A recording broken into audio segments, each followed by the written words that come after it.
Bases dropped on a new round of SDH AM. John, hear you there. The hair's out of control, and we might be by the time we're done. It's Monday, which means we got a lot to react to. I know that we've got a lot on folks' minds when it comes to what happened or what didn't happen involving Atlanta United and the matchup against Columbus. We got numbers. We've got post-game. You will hear from Jay Fortune. You will hear from Will Riley. You will hear from Miguel Almiron. So we'll have that here this morning. Obviously, Abe Gordon's going to join us a little less than 10 minutes like he always does, and we'll go over what's on Abe's mind, looking at United and Crew, because you now have a matchup in a very tough place to play traditionally coming up this weekend for Atlanta as they go to Chicago to take on the Fire. We are efforting, as we always do in this situation, our buddy Max Anderson, the radio play-by-play voice for the Fire. So when we have Oppo Research at some point this week, Max will hop in. He'll break everything down involving Chicago, and there's a bit of a window and a mirror there as well, because after this past weekend, Chicago beat Nashville 1-0.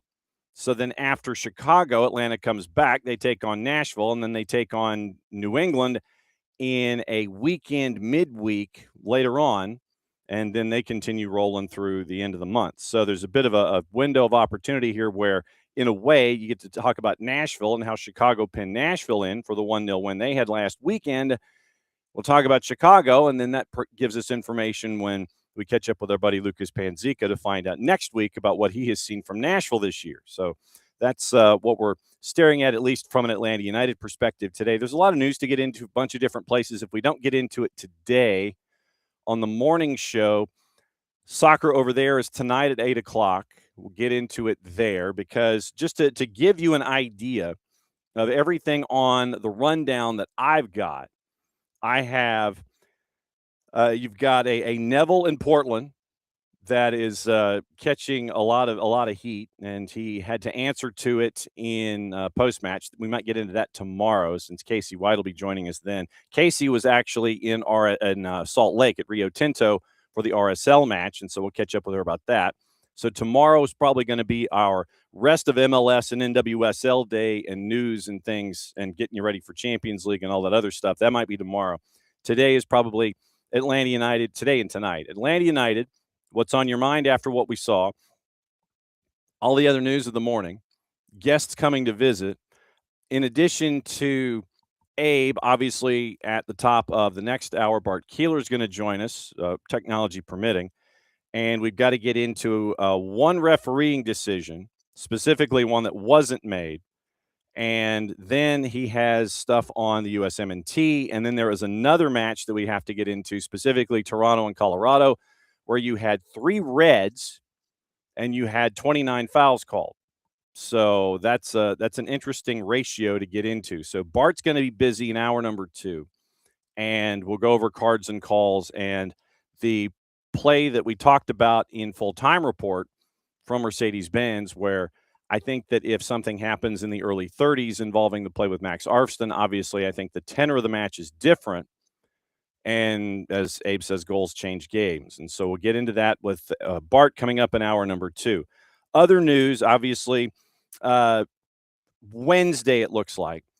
We're going to be catching up with the executive vice president of the Canadian Premier League, Kostas Smirniotis. And it would have been this morning, but he's on a plane. And we know how planes can act these days. Wednesday looks like he's going to join us in the first hour, because the CPL, and this is something that we probably should talk to Bart about as well, in addition to his topics. So Bart might be busy this morning, where the CPL has trotted out a trial on the Wenger rule for offside. They have also trotted out the challenge, the red card challenge that we've seen in under 18 tournaments and the U tournaments involving the U.S. men's national team. I remember last year I saw Marko Mitrovic, I think, before he moved on to take the New England gig. You had the red card challenge. I think it was in a U18 qualifier in CONCACAF. So they're test piloting that. They're test piloting the Wenger offside rule, and they're test piloting another couple of things that we'll get into with Bart today and with Kostas Smirniotis from the Canadian Premier League. He's going to visit us on Wednesday to talk about all of these pilot programs going on. They actually did have a successful red card challenge and that was this past weekend in the beginning of their season. So the CPL is off and running, and they have all these different things that they're kind of kicking the tires on just to kind of be the world's guinea pig on it. So a lot for Bart to get into in hour number 2. Just to give you an idea about everything else worldwide, it is the BBC came out with a bunch of numbers having to do with the EFL Championship and how much money it is losing across the board. They added up all the numbers with all the franchises, just how much money they're losing, and if there should be a concern about the second division in England. Our friend Paul Quinn came out with another massive treatise, and like I said, we're efforting Paul Quinn as well with all the work that he has done analyzing Eagle football holdings, and with what he has been able to glean from now. And stop me if you've heard this before. John Textor has decided that he wants to sue somebody again. So, the recourse of John Textor is to take folks to court. And so I guess it's something akin to the people's Textor. And so he is now going to take other folks to court, considering the most recent rulings that were against him, because that's his most convenient recourse. So like I said, we're efforting Paul Quinn because we may get into it this morning as well, just depending on how much time we have. But it'll be there for this week. But John Textor, once again, taking folks to court over the current rulings and the state of play. And so we'll get into that just to be informed on that situation. Bernardo Silva, his future has been announced by his agent. Busy day for Ben Jacobs yesterday and today. So we'll get into that at some point. FA, we've got to get into at some point to discuss what happened there. And then in soccer over their territory tonight, they could be in Brazil unifying the A division and the B division. So it'd be like 40 teams, and they're looking at relegation, trying to figure out what's going on there. That's probably tonight when it comes to SOT. So now, pushing 9:15-ish, and I believe that Chipper has probably been walked or is probably just going to be staring at Abe for the next 17 minutes or so and find out what's going on. So am I right about the former or the latter? Probably the latter. Hopefully she's laying down right now. Well, I can see her. She is laying down right now, but hopefully that holds. I'm not overly confident in that because there's some yard work going outside and she's hearing some noises. So we'll see how that goes. Yep. And so we'll see if there's any audience participation over at the Casa de Abe here in this particular segment. And Abe, I guess, is evolving into opening kickoff, brought to us by our friends at Black Pitch Coffee and blackpitchcoffee.com. We start your day with the most important stories in the game. Right way to start your morning. Black Pitch Coffee, part of the SDH community, showing up at events all over Atlanta. Try their home blend made with beans from Brazil and Guatemala, heavy-bodied, notes of walnut, semi-sweet chocolate, and a rich world-class finish. Opening kickoff, powered by Black Pitch Coffee and blackpitchcoffee.com. All right, now that you've had 36 hours or so to think about it, anything else stick in your mind from what we saw on Saturday night? Just really frustrating. There'd been a run of games. Obviously, you beat Philly. You're better than Philly. You kind of hoped you were better than DC. DC didn't want to play, but you were able to get a result at least. And you came into this game, and I know Columbus's record could be misleading or kind of viewed that way in one manner or shape, but you were on a level playing field or even with them, and could find a result somehow by staying close, I guess. And it didn't happen. And it was pretty apparent early on that they were problematic for you. You couldn't really find comfortable ways to break their press. A long ball here, a long ball there. But I mean, it felt like 20 minutes of just absolute onslaught on your defensive left side, their attacking right side. And there was just no ability to get the ball switched to the other side, to Jakob or eventually up to Moranchuk would have been the plan, but it just couldn't get there.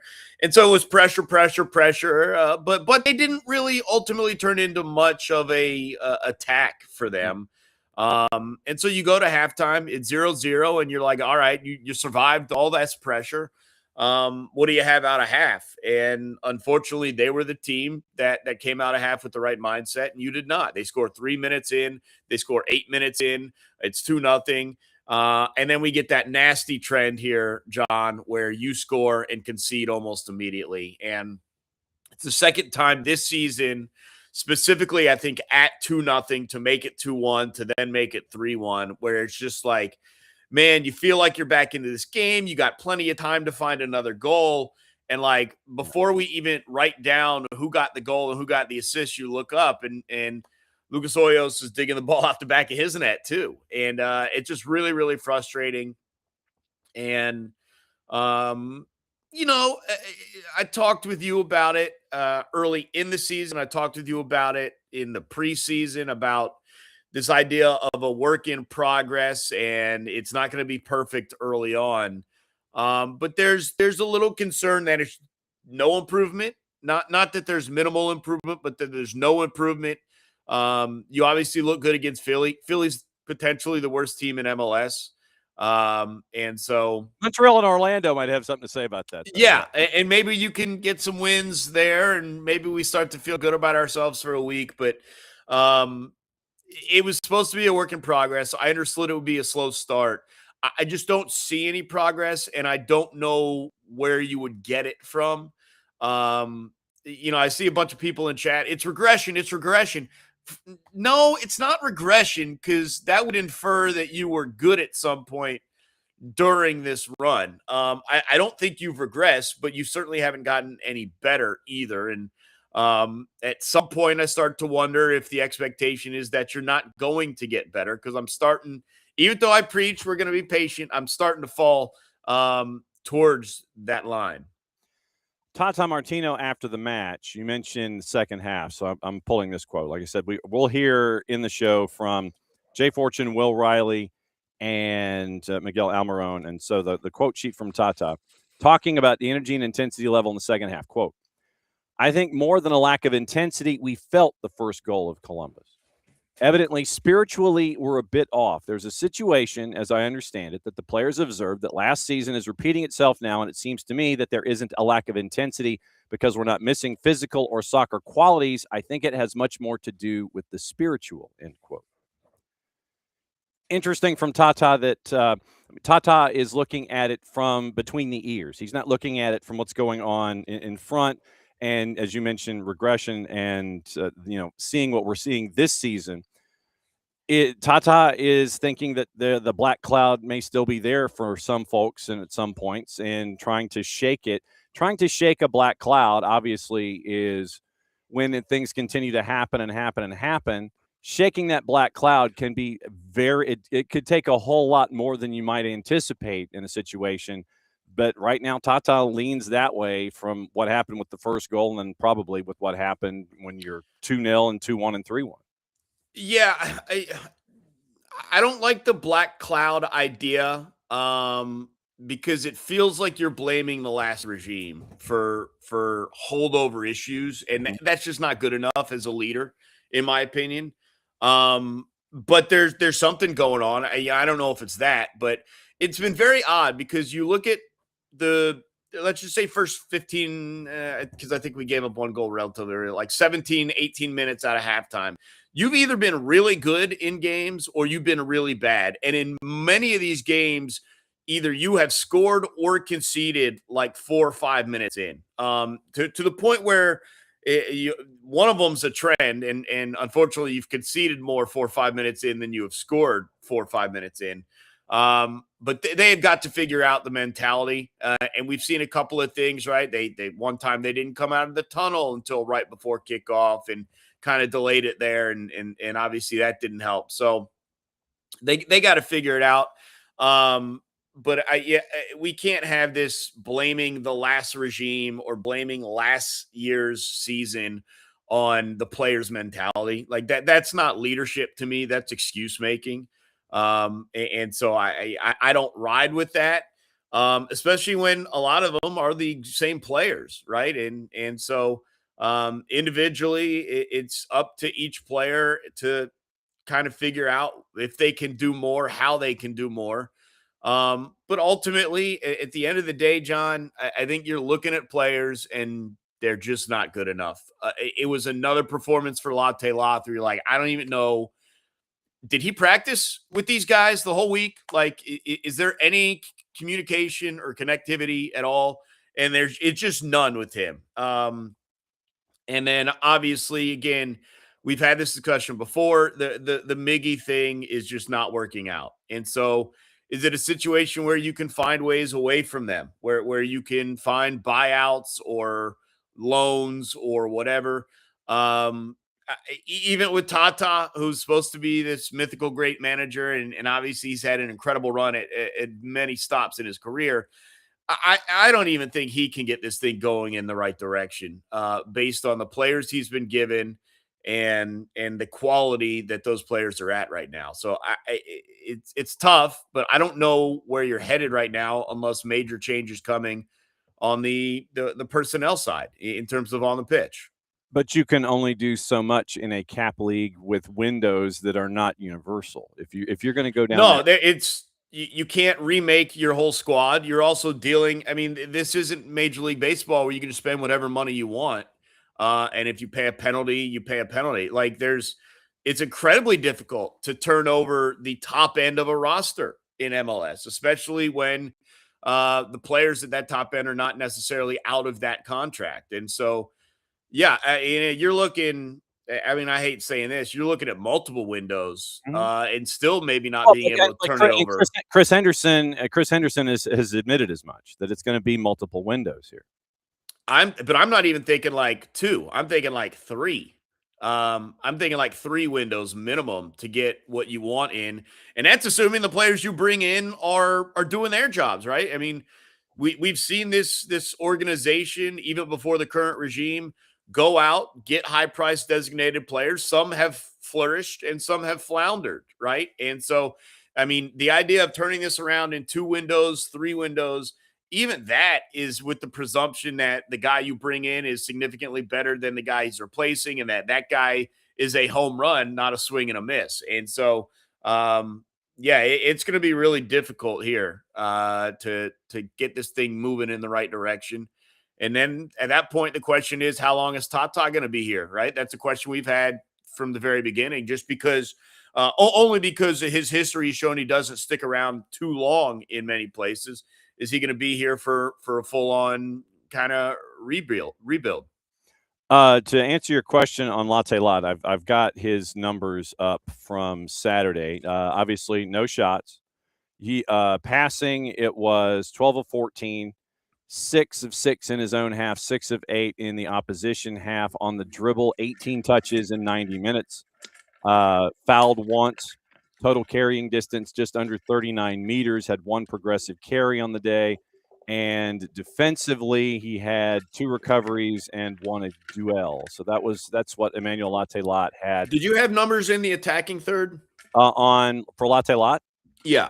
Yeah, hang on just a second. Let me get back to it. Attacking third, passes in the opposition half, 6 of 8 on the day. And then once again on the dribble, 18 touches and fouled once, carrying distance 38.6 meters, 1 progressive carry, 4 carries. And so all of his carry distance was positive. He had 4 carries, 1 progressive, and 18 touches on the day. So all of that you mentioned was in the opponent's half. Mm-hmm. I would mention almost none of that was within 25 yards of goal. And that's the problem. You're dealing with him touching the ball and dribbling and looking for passes between the midway line and essentially the top of the arc, in front of goal. Yeah. There's just nothing in the box. There's just nothing that feels dangerous. At times, I don't know what the goal is to try and win headers because he's never on time, and I'm very confused at why he even jumps half the time. And then we just kind of see him sprint after the goalie sometimes when the goalie has possession, and it's just there's just nothing there. I was hopeful there would be more there this season. Made some excuses for him over last season in terms of not having an off season and the injury and trying to get into rhythm and all this. The end of the day, multiple times last year, I said every time Jamal Touré is in here, it feels like he's more connected to the attack. They trade Touré, oddly enough, to Columbus, who we did not get a chance to see.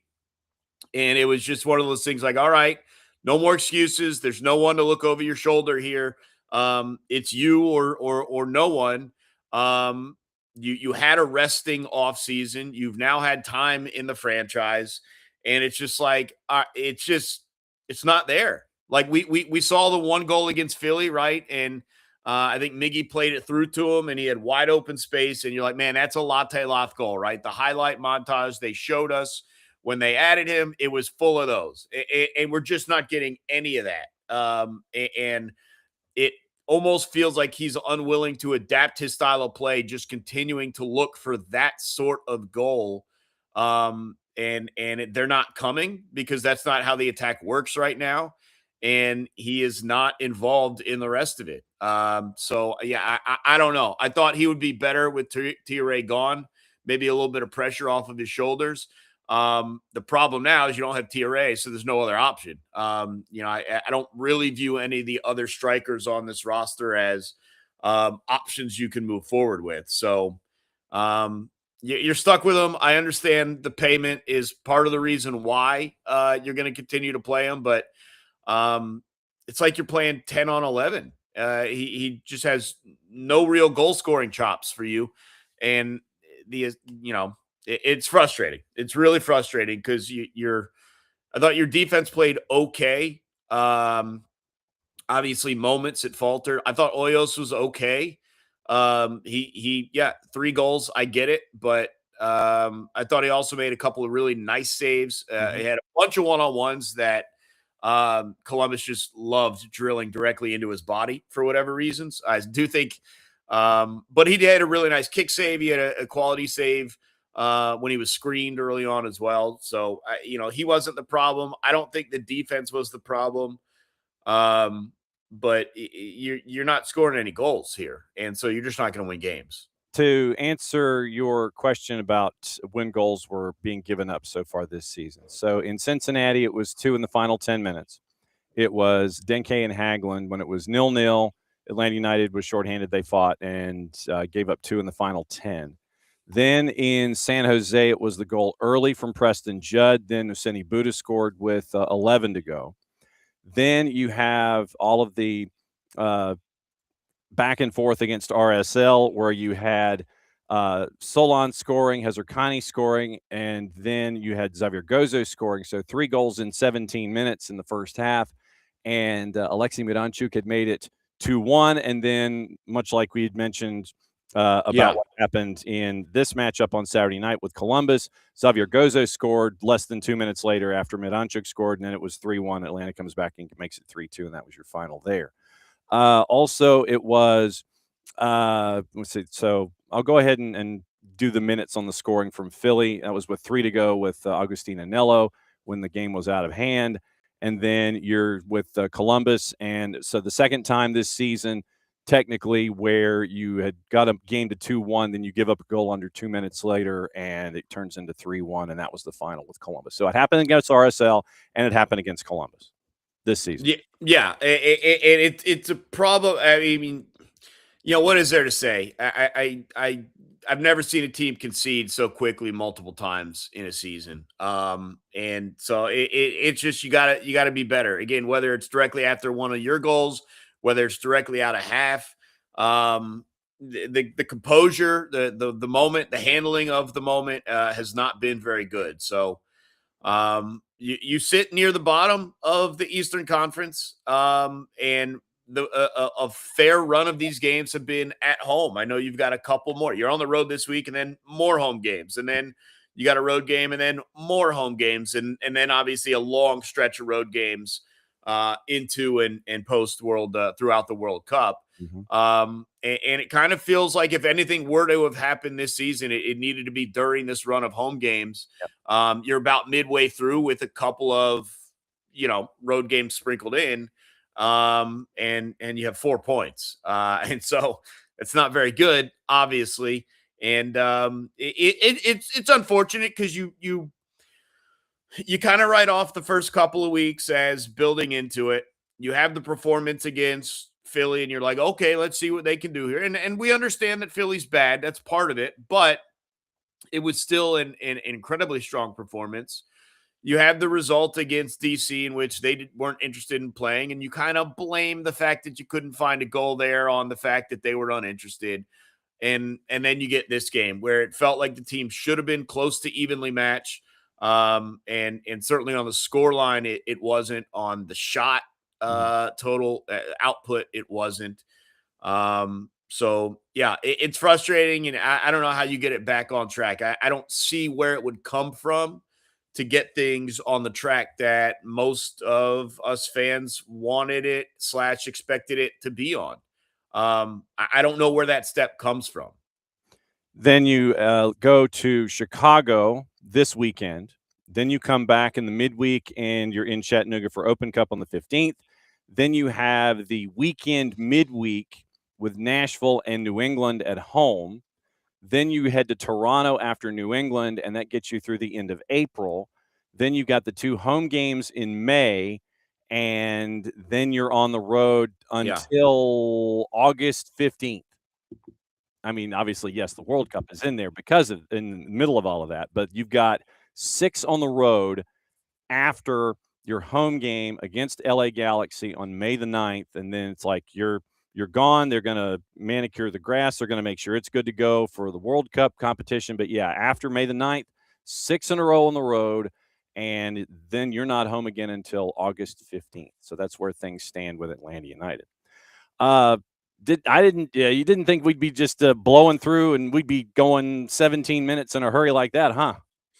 Well, look, the problem is none of it. It's not fun to dump on the team, right? The Philly post game was so much fun, Mm-hmm. and now we're back to kind of not having a lot of fun. And it'd be much better to talk about all the things that we were wowed by and how great this was and how great that was. But it's just a situation you find this team in, and you're like, man. Not only did they lose the game, but there's very few positives to take away from it, right? And I think you look at different teams or different times, even for Atlanta United, where you could say, yeah, you lost, but this did that or that did that, or I mean, there's so few true positives that are coming out of the team right now. You can force your way into, hey, this midfielder did good, or Lucas Oil's made a couple of point blank saves. You lost 3-1. I mean, there's just you got to force yourself to find positives right now, unfortunately. And hey, we don't want to say Jay Fortune's back in the lineup. Like, that's a good thing. We'll see how he gets used, but that doesn't really make me feel much better about the effort Saturday night at the Bend. So yeah, got to regroup. And then, like you mentioned, Chicago is a team coming off a blistering start to their season that I don't know if too many of us expected them to do what they've done in the early portions. That includes taking out previously top seeded Nashville just this past Saturday. So you're running into a buzzsaw on top of the fact that you've got no bite. So that's going to be a tough one. Yep, and then you've got Nashville after that one. So that's the schedule irony. I'm worried about the U.S. Open Cup, to be honest. I get bounced in 32. Well, no, I'm not. All right, so how's Chipper? Is Chipper staring at you off camera? She is right here on the other side of my computer, ready to roll. But she seems to have made it quite politely. Okay. Well, I mean, sometimes when you have a studio audience that is vocal, that's never a bad thing either. As always, my friend, great to have you bat and lead off with us every single week, and we'll break it all down. And so get Chipper out of there and have a good one. We'll catch up with you soon. Yeah. Appreciate it, John. There goes Abe Gordon, 92.9 The Game, my tag team partner with the post-game show. He runs lead. Who am I kidding? He runs the lead for that post-game show.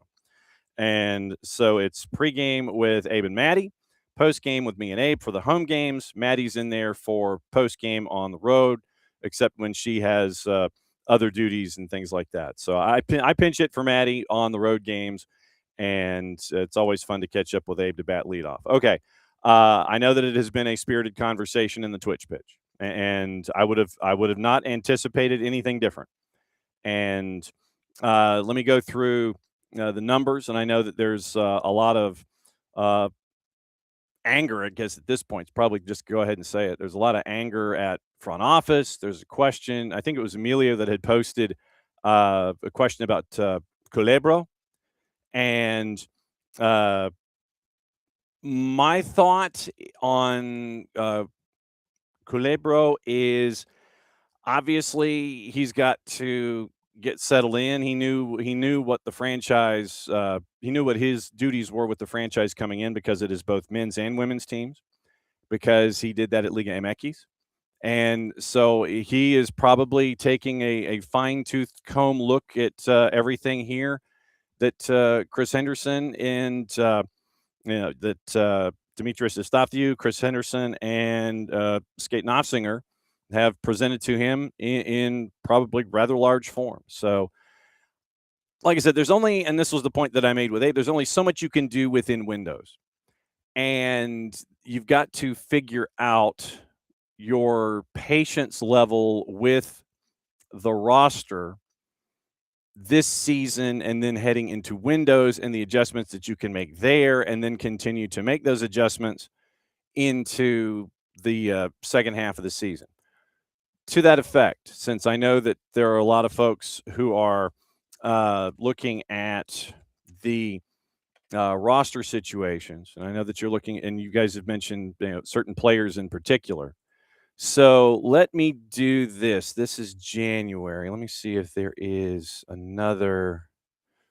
I wanted to go over the contract statuses just so you all have the knowledge base going forward. Okay, so this is contract statuses as of March the 6th. And so here's what you have to look for. This is senior roster spots for Atlanta United.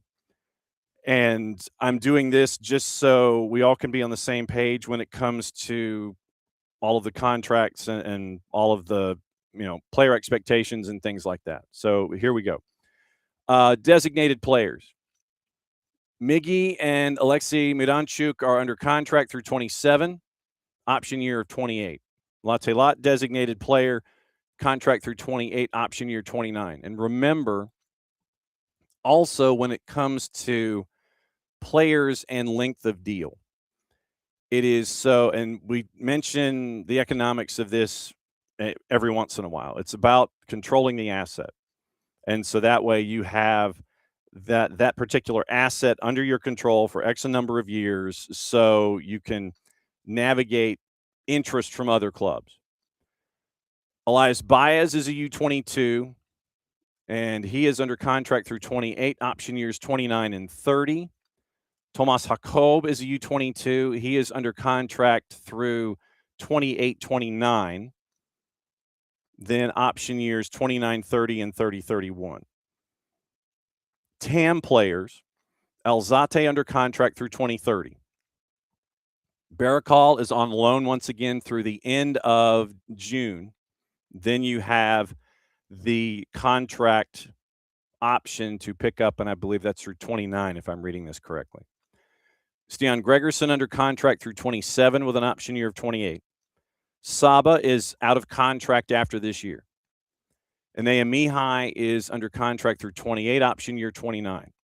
Tristan out of contract this season with an option year of 27. Pedro Amador, same. Under contract through 26, option year 27. Ronald Hernandez, contract through 26, option year 27. Jaden Hibbert and all the rest of the players that are senior roster players have contracts through 26. Jaden Hibbert, Lucas Hoyos, Fafa Pico, Sergio Santos, Cayman Togashi. Option years. We mentioned Amador and Hernandez for 27. Jaden Hibbert, 27, and then again in 28. Lucas Hoyos for 27, the end of the sprint season. So when you hear a June 27, that is the end of that sprint schedule. Then you have the summer break, and then you have MLS getting on the calendar with everybody else. So 27 and beyond. So if you see a June 27 contract expiration or option, that's the end of the sprint season. Then for Lucas Hoyos, once again, sprint season ending, and then the end of the 27-28 season. Then Fafa Pico is sprint season 27. Sergio Santos, 27. Cayman Togashi is just out of contract through 26, no option years to follow. Supplemental roster, all the homegrowns. Luke Brennan, 27 with an option for 28. Dominic Chongqui, 28 with an option for 29. Matthew Edwards, homegrown, contract through 26, option for 27. Jay Fortune, contract expires at the end of 26. Adrian Gill through June of 27. Then the 3 seasons after. So Gill is contract is through the sprint season. Then he has option years for the 3 following fall to spring years, 27, 28, 28, 29, 29, 30. Santi Pita under contract through 26, option years 27, 8, and 9. Will Riley, 26, option years 27, 28. Cooper Sanchez, the same, 26, option years 27, 28. Aiden Torres, contract through 27, option year 28. Supplemental spot 31, Ashton Gordon, who is on loan to Chattanooga FC. His contract runs through 26, option years 27 and 28. Caden Moore, who is on loan to Philadelphia Union 2, his contract runs through 28, and his option year is 29. So right now, 8 international slots are taken. You have an international slot to give. You have 3 DPs. You have a U22 slot available to you. And Chris Henderson has mentioned the approach in looking to fill that with the positions. I believe it was last week when he had his conversation with the media as to what he might be looking for to fill that in consultation with the coaching staff. So you have a U22 slot available. You have an international slot available. And your GAM right now is just under $350,000. So that's where you are as of early March. So that's just so we're all informed going forward. That's the contract situations that when we get into windows or when you have folks who are interested in certain players, that's how much time is left on contracts and so forth. So that's just, I wanted to have that information out there for all of us going forward. So as we get into windows and things like that, then you have that to look at and understand, okay, decisions are to be made here, here, and here with options going forward. So that's the element and all of that. Now, I think also you did get to see what happens when you don't have Matias Galarza in the lineup. Just in a microcosm as just a one standalone subject, I think that you got to see the relationship with Almiron, Galarza, and Baez. And I think that when you don't have Galarza there, you see where there's problems in connection.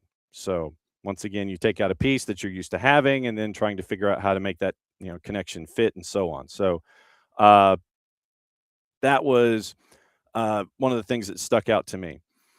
Obviously, you look at the Columbus pressuring Atlanta and Atlanta not being able to send anything long or big switches or anything like that, skipping lines.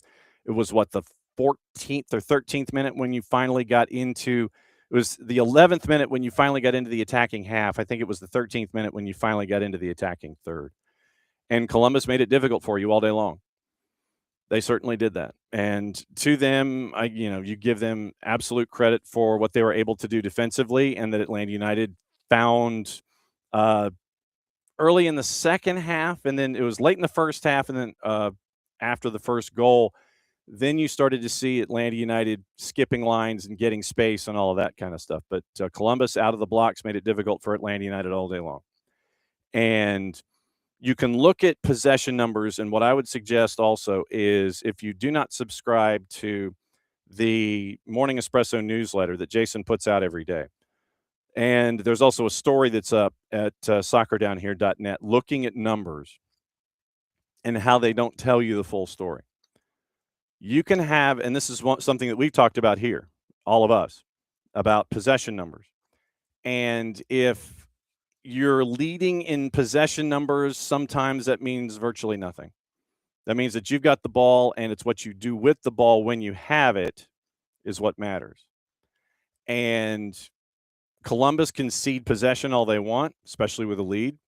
But if Atlanta United isn't able to do anything with it because of what you're seeing defensively from Columbus, I know that you can look at stat sheets and you can sit there and go, okay, well, Atlanta had 56, 57% possession, but what did they do with it? Not a lot. First half was fairly even. Then the second half was when everything tilted.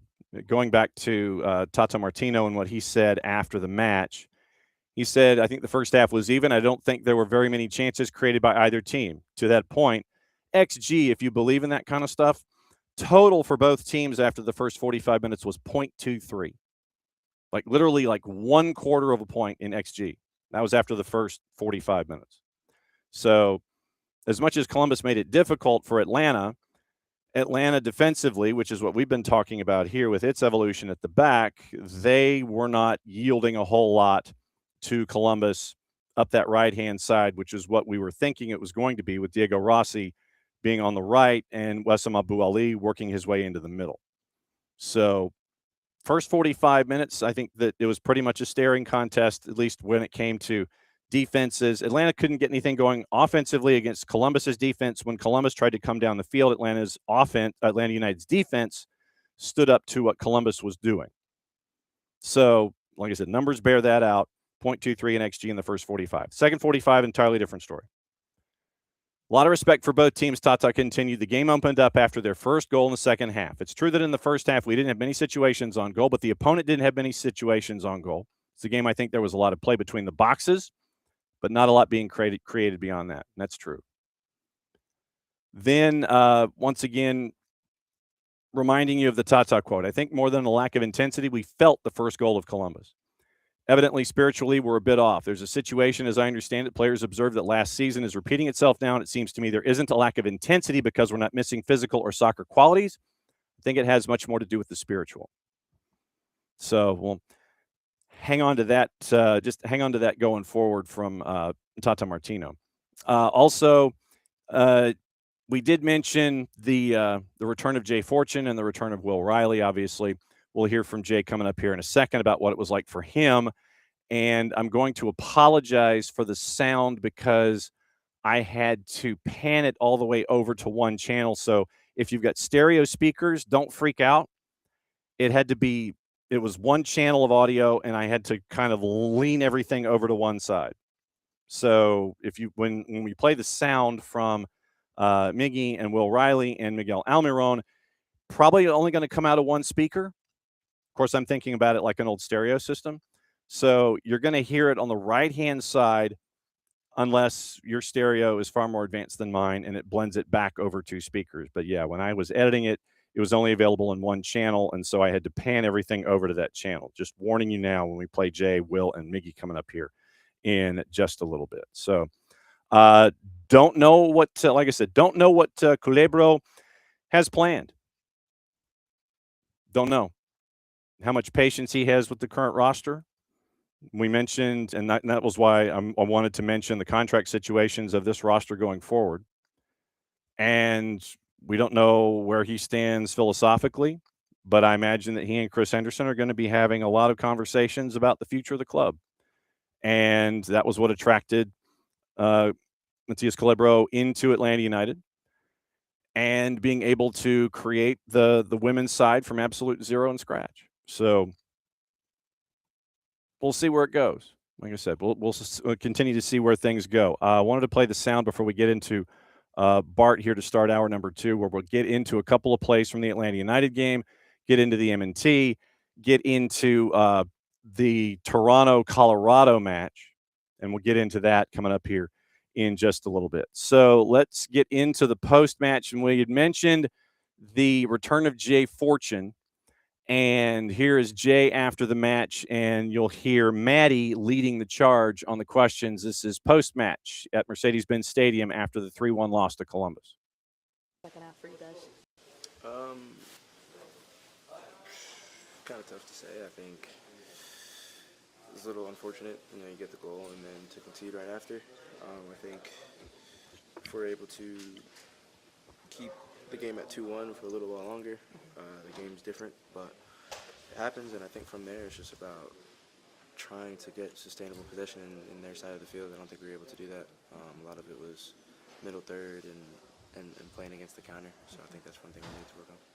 You got checked in at the 58th minute, back on the field for the first time since May of last year. What were the emotions for you stepping on the field? Yeah, it was quite a bit. I think one was just excited to go through just the whole day, really. It's been a while since I went through this kind of game day process, especially being here at the Benz, and wasn't too aware of the the crowd and everything, just because once you kind of check in, you kind of lose awareness of all that. But I think once the shirt kind of went on, luckily a little bit of nerves went away, but just try to not rush into it, try to settle into the game as quick as possible, and move on from there. What would you like to see get better next week in Chicago? As a team, I think we stay in games, and from there we just need to be the one who gets the first punch, who scores the first goal, and have teams on the back foot more than we are. You know, it's easier said than done. I've watched the first 5 this season, and you know, it's a lot easier to watch from up there than to when you're on the field. So I think now that hopefully as I'm starting to get more and more involved with the team, we'll see going forward, and then I can provide a better answer. Jay Fortune after the match with Atlanta United and Columbus Crew. And this is the one thing that I always despise. I don't know how many of you these days, this is a complete and total sidebar. I don't know how many of you these days get to deal with SofaScore as an website or an app. And it might be just because I have like 19 different antivirus software programs going on, but literally it will end up as a it'll say there's an upload problem, and there really isn't because I'm staring at it. But then all of a sudden the application will crash, and you go on other computers that don't have as much protection as the one that I'm staring at you with, it crashes it anyway. Jay Fortune 32 minutes plus the 14 added. So basically, Jay ended up playing a full 45 minutes by the time he was done. On the day, it was 29 of 31 passing, 16 of 18 in the opponent's half. On the dribble for Jay, 37 touches, fouled 1 time.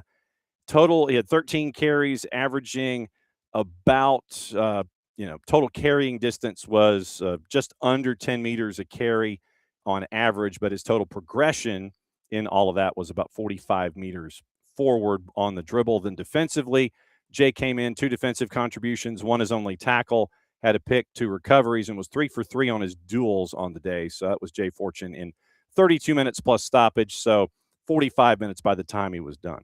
Also, Will Riley getting the start.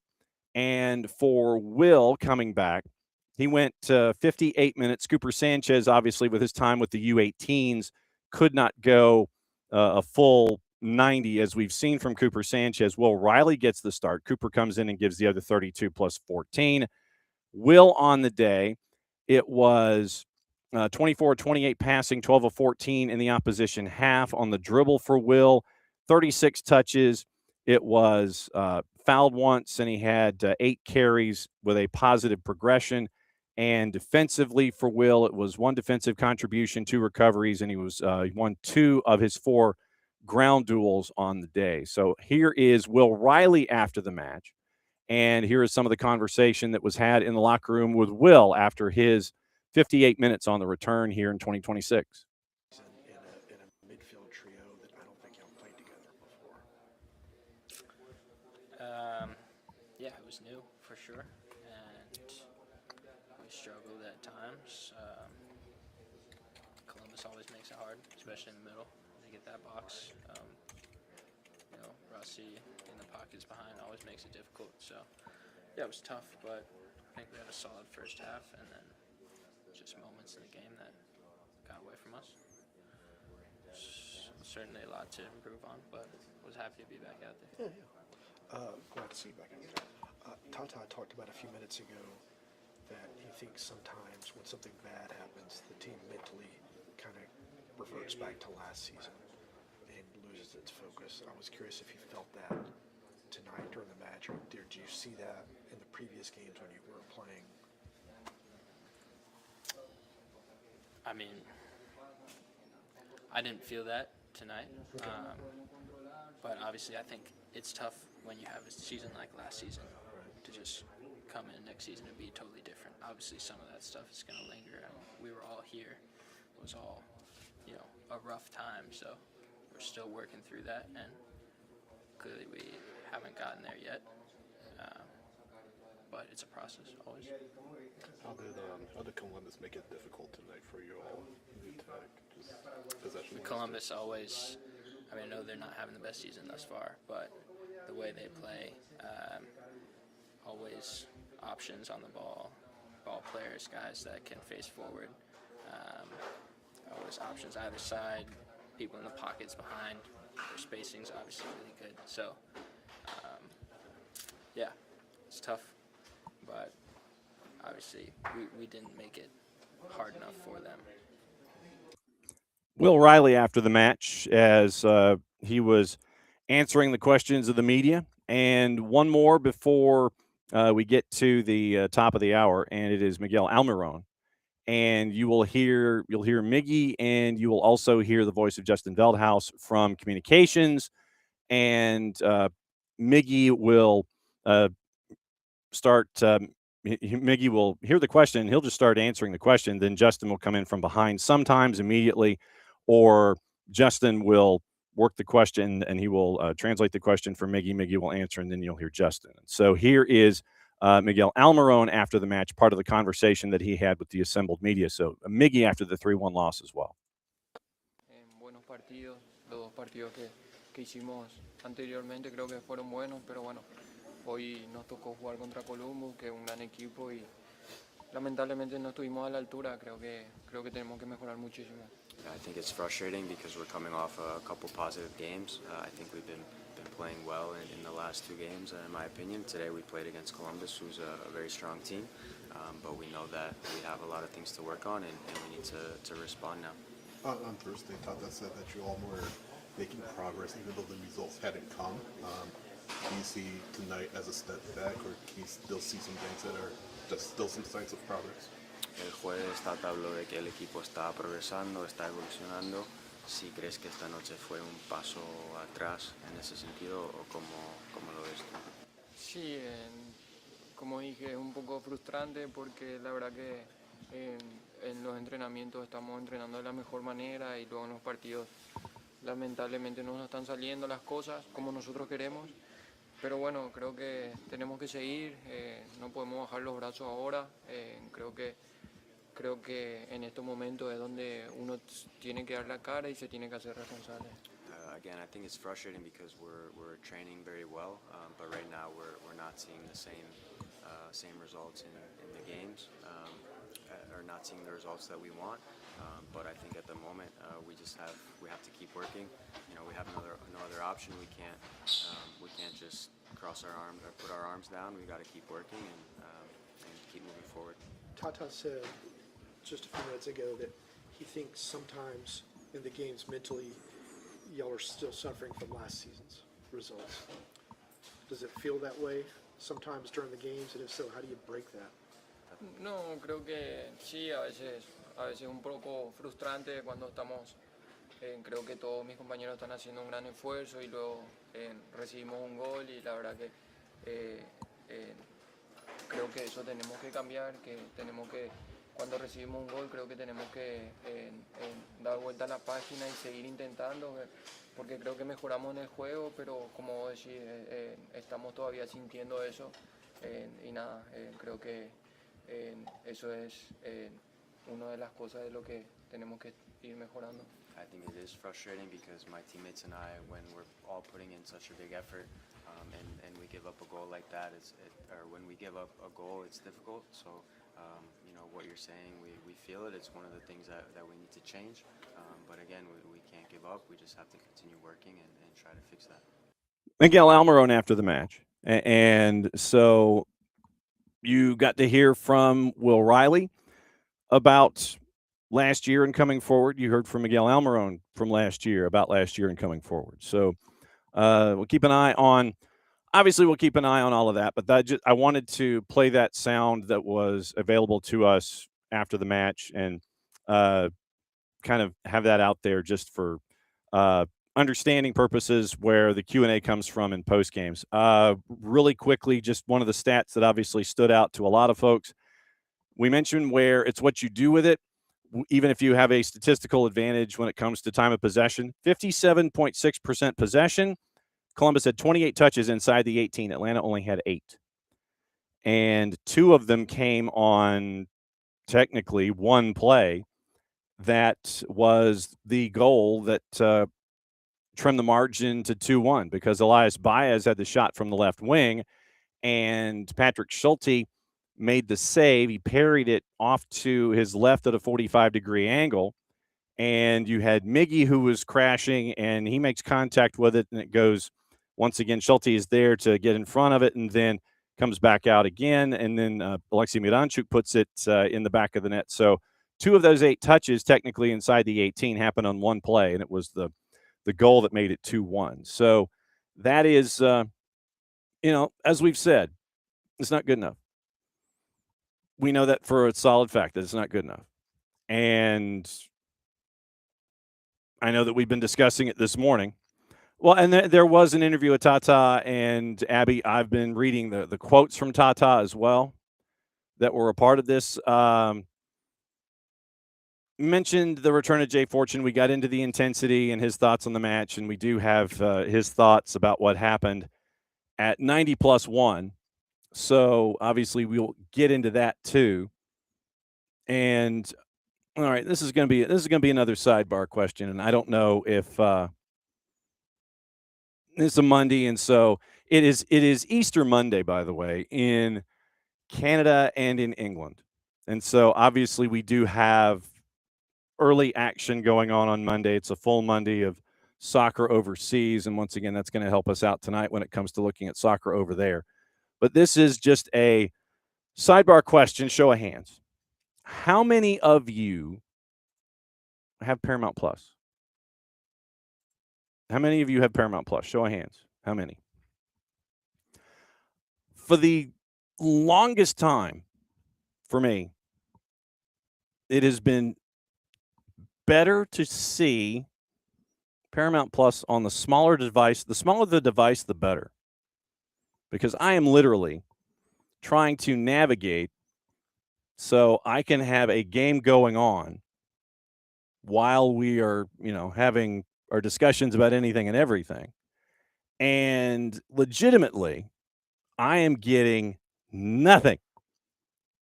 It's like I can go back and forth from one to the other, and I am having, it's like literally the smaller the device, the better the response.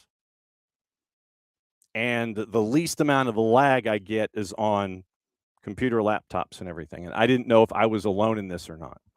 So just checking. I didn't know if you guys, or if it was just me, which it wouldn't surprise me if it was just me. So me and computers, who knows?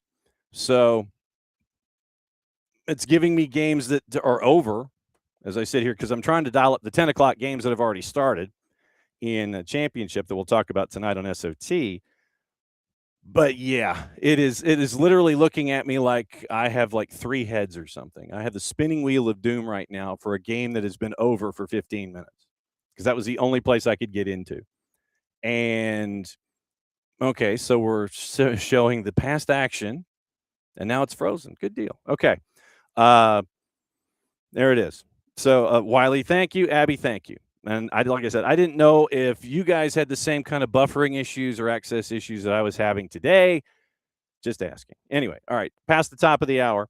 And when Bart can join us, Bart will join us and go over everything going on in his purview, because we are going to talk about the men's national team. And we are going to talk about cards and calls. We have a moment in the Atlanta match to get into. And we have moments really in the Colorado-Toronto match where you end up with 3 reds. Match finishes 10-9. Toronto down 2-0, comes back to win 3-2. And you end up with 3 red cards and 29 total fouls called. So we'll get into that when Bart can. Yeah, there's your error code. There it is. Okay, so I got my error code. Finally.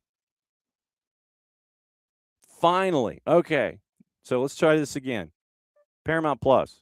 There we go. So let's see if we can access it now. So that was what I was waiting for. I was waiting for the crash notification. That's another thing. But anyway, so we'll get into that with Bart coming up here just a little bit. Tomorrow is going to be our review day of the rest of Major League Soccer and the NWSL for the weekend. Casey White's going to join us at 10 o'clock. She was in Salt Lake, and we'll go over everything because Phil Neville is catching fire. There was a goofy goal in Bay and Spirit that we've got to get into. It was an own goal. And we mentioned, because like I said, today, since we are in Easter Monday in Canada and England, there's Championship and League One and League Two going on right now today. It's a very big day. They've got a bunch of games going on in sequence.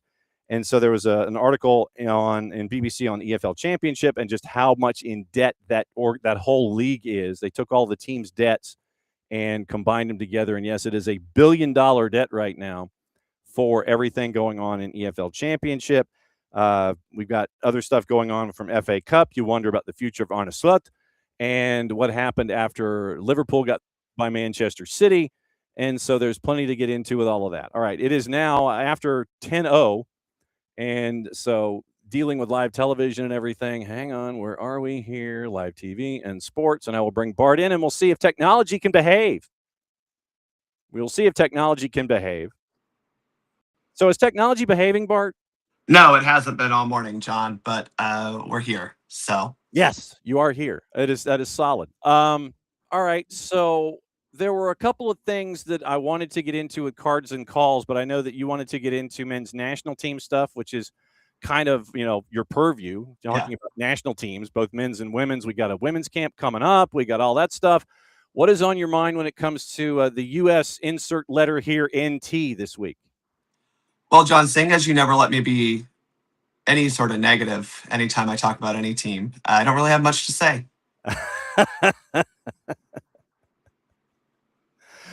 Oh, boy.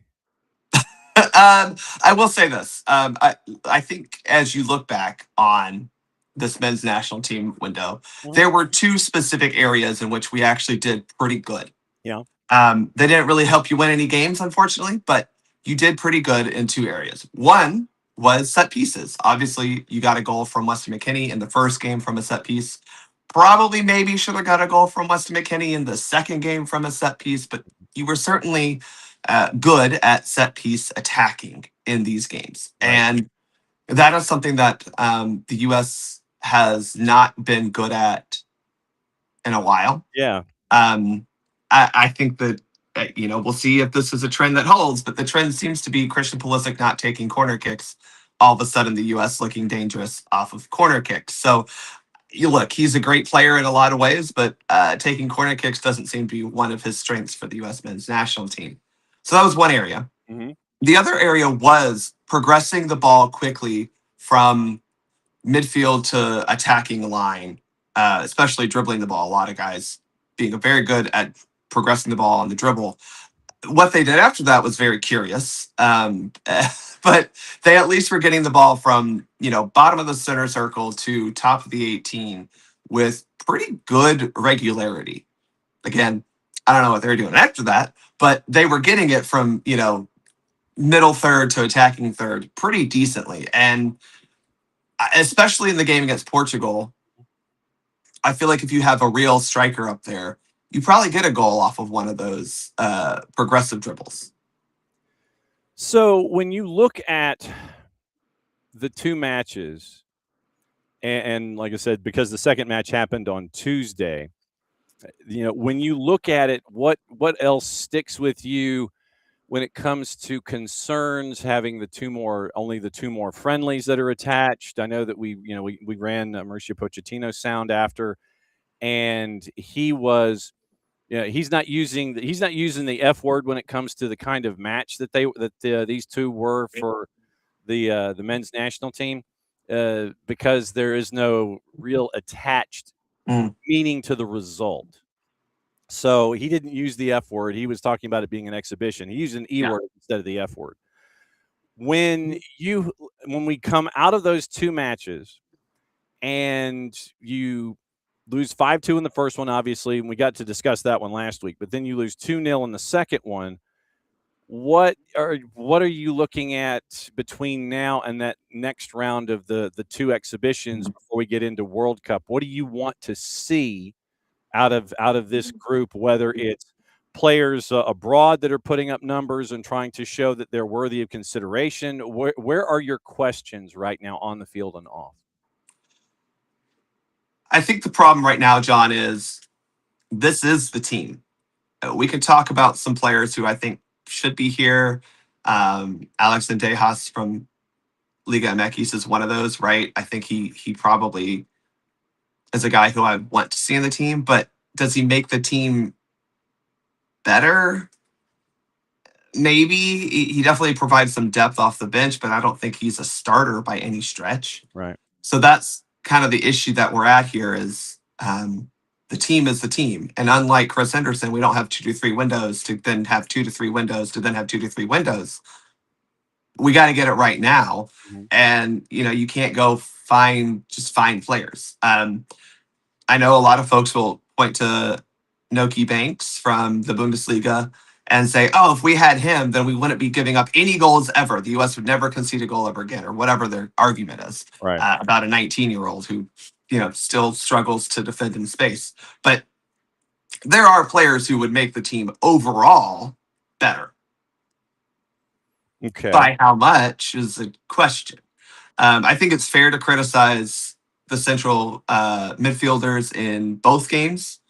I thought they were pretty okay in the first game. Mm-hmm. I thought that second half was really bad. There was no cover for Tim Weah defending one of the best attacking wingers in the world, one of the scariest players to see on the field in the world. Oh, boy. And in the first half, you had some cover between both McKennie and Testament, right? In the second half, you didn't have that ability to cover in the same way. I'll say I don't know if that's a tactical thing or a player thing because, John, I'll admit I had to go back and rewatch both of these games because I saw 0 goals live and in person. I was facing the other way. That's false. I did see the penalty kick in the Belgium game because I did turn around for that. But so on rewatch, it was a little harder to tell who was at fault because in the Portugal game, Mm-hmm. I do remember watching that first goal. I didn't get to fully see it because there are people and flags in front of me. Yeah, but it was a filthy back heel from Bruno yes. Fernandes. I mean, it was. You could see the problem was a stretched defense, Mm-hmm. and you could pinpoint an exact problem. Right, Jedi was a little too high. We had some sloppy build-up play in the midfield, and then our midfielders were nowhere to be found to defend the ensuing attack. Right, that is a hey, Jedi, don't go up so quickly. Right, yeah. or I think in that particular goal, when you saw Portugal come down in transition, I thought that Bruno Fernandes was shielded well. He was not allowed to continue the run toward the post in front of him. He was shielded, and he had to continue. He was continually being pushed to make his angle if he wanted to shoot a difficult angle, but correct. That meant that no one was paying attention to the trailer, or that the trailer had an advantage on the defenders coming back for the United States. And you literally saw this ring of green around around a player, and it was an easy opportunity for Portugal. But the knowledge that was there from Fernandes to understand that someone was going to be coming behind and there was no one there to create that shot for goal number 1. I just thought that to me was how it looked anyway. Right. And I think, again, Fernandes understanding I have 2 center backs on me, mm-hmm. which means there's probably someone free somewhere in the middle. That is a level of play that we did not have on the field. That's just where we're at. Right. And so that's kind of the struggle here is when you look forward is you wanted some hope that the U.S. could make a run, right? The question Pochettino is asking, why not us? Mm-hmm. Well, because we don't have the level of player that Portugal or Belgium have. And that's just the fact. You have some good players on this team. You have a Weston McKennie, you have Christian Pulisic, and they're pretty darn good. Mm-hmm. You could say they're great, especially in their leagues, right? You look at the way that they've, throughout the year, had really good seasons in Serie A. I don't think we have a player that you could even point to and say is comparable to Bruno Fernandes. No. Or, a lot of the guys on the Belgium team that were, I would say Belgium's a very good team with maybe 1 or 2 guys who are true game breakers. Yeah. And I think that was just the concern throughout, especially watching it back going, ooh, we don't have a guy out there who says, yeah, I'm going to score. And I do think that's going to be one of the problems we get to moving forward into the World Cup is we just didn't have that, especially in that second game when we did not have Valère Balogun or any striker. All right. So now you've raised a couple of questions for me here. One, who is your starting keeper right now? That's Matt Freeze. I will say, I think people were criticizing a little bit the start of Matt Turner in the first game. I felt it was a good idea to at least say, hey, Matt, here's your last chance. Mm-hmm. Freeze has been the guy under Pochettino for a while. And while I don't think Matt Turner was bad, right, in the Belgium game, because as I will always say, a lot of wrong things have to happen before a shot comes off, especially in those Belgium game, to face a keeper. But I think it's fair to say he did not do a good enough job of parrying his rebounds into non-dangerous areas. Yeah. A couple of goals were directly because of that. Now, a couple of that is because, hey, man, you're just trying to save a shot because they were getting pretty good shots off. But the fact that a lot of his rebounds ended up in goals was not good.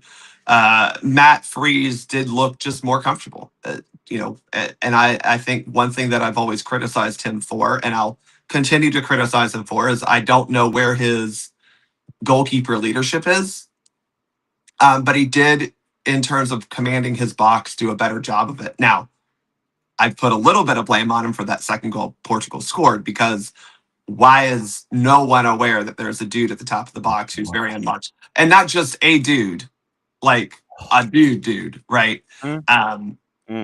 It still required an amazing shot. I mean, the ball hits perfectly off the inside of the post to beat not just every defender who happens to step out, but João Felix is very good, and he's able to hit that, and that's the problem. Yeah. Mm-hmm. That second goal where you mentioned João Felix. Yeah. First and foremost, the idea of that getting pushed and pressured, and you end up with we ended up with our first freeze of the day. Okay, so here we go. So you end up with, you mentioned João Felix, and first and foremost, you don't step out. And the ball is floating toward him. It's not just a line drive. It's saved. It's deflected up into the air, and it gives the opportunity for him to settle to make sure that he can get a good handle on it. And then you end up with the ball settling, bouncing, handled, and then João Felix makes it's not a true volley, but it's like a half volley. And you end up with that particular shot going in off of the post, and you end up, it's 2, and you sit there and you tip your cap. I think that, and Kyle Martino said it on the match, where if he hits it on the straight volley, if João Felix gets that ball that's floating in the air and he hits it straight volley and it goes in the back of the net, you tip your hat, you sit there and you go, yeah, okay, that's on you, and you're not going to sit there and talk to the defense for the USMNT. But it had the opportunity to settle, bounce, he gains control, and half volleys it in. You can't have that. No, and as a goalkeeper, I was furious, right? I'm going, how the hell did he get that? But as a goalkeeper, I think this is where I put a little bit of blame on Matt Freeze. You have to identify that player and say, hey, so-and-so, you've got him if it goes to him. Mm-hmm. Now, that also could be a coaching issue. Coaches need to maybe help identify that. But you got to say, hey, I watched it back, and we did have 2 free guys in the penalty area. Mm-hmm. The U.S. had 2 free defenders, I should say. Now, part of that is just general corner kick defending. You have a guy kind of on the front part of the 6, kind of on the back side of the 6 to be the zonal. You're not zonal marking necessarily. You're just saying, hey, we got to have someone else in here there for a header. Everyone else is marked. So on that play, everyone. Unbelievable. This is, on that play.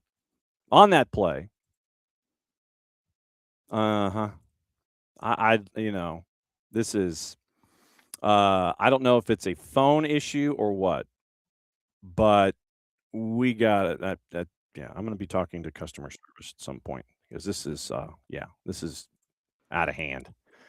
So yes, on the play. Yeah, on the play, yes, Bart.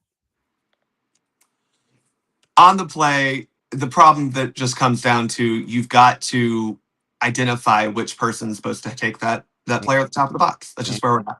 Yep, absolutely. Is Chris Brady getting any call-ups in the 2 exhibitions coming up just to kind of get reps when it comes to national team? No. Okay. I don't think Matt Freese has done anything to lose his starting spot. No. I could see maybe he gets playing time in Chicago or whatever, but I do think at this point in time, Chris Brady is your third goal.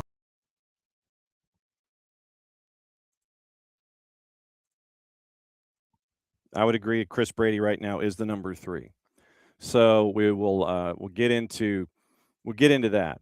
And I wanted to ask that, considering what we saw from Chris Brady and have been seeing from Chris Brady over the last little bit. That's why I wanted to ask that particular question involving what's going on where he is concerned in the goalkeeping pantheon, I guess is probably the best way for me to phrase it. One other question that I had for the national team stuff with Bart specifically has to do with back 4. Well, I have 2 questions. So I have the question about back 4 versus back 5, and I think that we saw against Belgium that it needs to be a back 5, or at least you need to have 3 center backs, 2 wing backs. That's what you've got to have. You cannot have a back 4 because of what Jeremy Doku did in the second half of the Belgium game, working his way around the left-hand side and having too much space for any kind of help to come and try to collapse. Because when we talked to Tim Weah after that match, he said specifically that the game plan was for them to double him and then for them to use the touch line, the near touch line as you're watching it, to be that next particular defender, for lack of a better word. So that was what Tim Weah had said after the match, specifically when he was discussing defending Doku. But I think that we learned that you've got to have 3 center backs, and I think that you also have got to have those 2 wing backs. If you're gonna try and pin in a talented winger, you need to have 3 center backs and a wing back, at least defensively, coming through.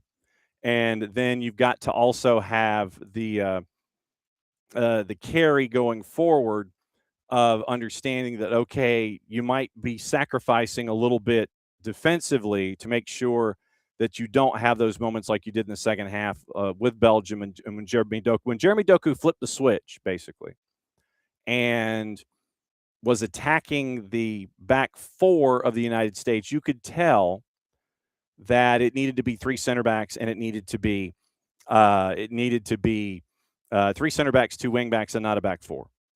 So that is one of the things that we needed to. I think we learned that specifically with this particular group. And then my other question for Bart is, when it comes to having a team that you can carry on your back, and I know that he has mentioned Christian Pulisic as a part of this, and when you have Christian Pulisic, you know that he is going to be double teamed. You know that he is going to be the focus of a lot of attention. So when he is double teamed, or when he is, for whatever reason, not available, who is that individual on this roster that can put the team on their proverbial back and carry them forward and will them to a victory? You know, he can be that guy that can do whatever is needed from an attacking perspective and grab the U.S. M&T by the scruff of the neck, bring them forward. If you need that goal to get an equalizer, if you need that goal to get a game winner, if you need both, if you're in a group situation, is there anyone on this roster that can be that person? That is my larger question. So those are the 2 questions. Well, really, it's an activation and a question for Bart. We learned that it's got to be a back 5 under most situations against teams that are higher ranked than you in the FIFA rankings. And so when you're going up against teams that have deeper rosters than you and are higher ranked than you, definitely it's going to be. And if you fear the wing play of those particular teams, then I think it behooves the United States once again. It's got to be 3 center backs, 2 wing backs, and then pursuing forward. So 3-5-2, 5-3-2, and then maybe, in an attack it's a 4-4-2, something like that. So I think that's what you're staring at when it comes to this team defensively, and then you build your roster accordingly. And then when it comes to this particular roster and the folks that you assemble, who is going to be that second guy?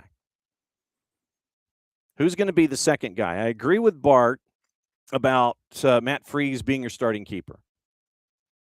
Now I wonder who the third is, and can that 3 challenge to be a top 2? And so considering what we have heard out of Chicago the last little bit, is Chris Brady that guy? Does he get that kind of consideration? So that's the larger element in this for me. So that's kind of where I was when it came to these questions. And so when the show is over today, I'm going to double check, because and this is a technical thing, and so this is where I'm completely and totally just at a loss. So there have been too many guests that have been having issues, and so I'm going to get into that later after the show is over. So yeah, I can understand Bart's frustration, and trust me, I can understand every other guest's frustration when they're like on a phone and dialing in. And I don't know if it's something that has to do with the technology that's attached, if it has to do with cell service or what have you. But I'm going to get into that because it's happened too much. All right. That was technology down here. And I apologize to Bart, and I apologize to all of you for Bart ducking in, ducking out, ducking in, and ducking out, because his signal will freeze. And like I said, I will try and itemize what's going on and find out, because when you're in a setting like this, you're fine. And traditionally, when you've been on, one of these, you're fine. But recently, it's just been weird. So we'll get into that as we go. Okay. So I've got my 2 questions for Bart. If he can, if technology will cooperate in any manner, way, shape, or form. So I've got 2 more questions for Bart if he dials back in here today. Otherwise, we will continue to discuss that next time.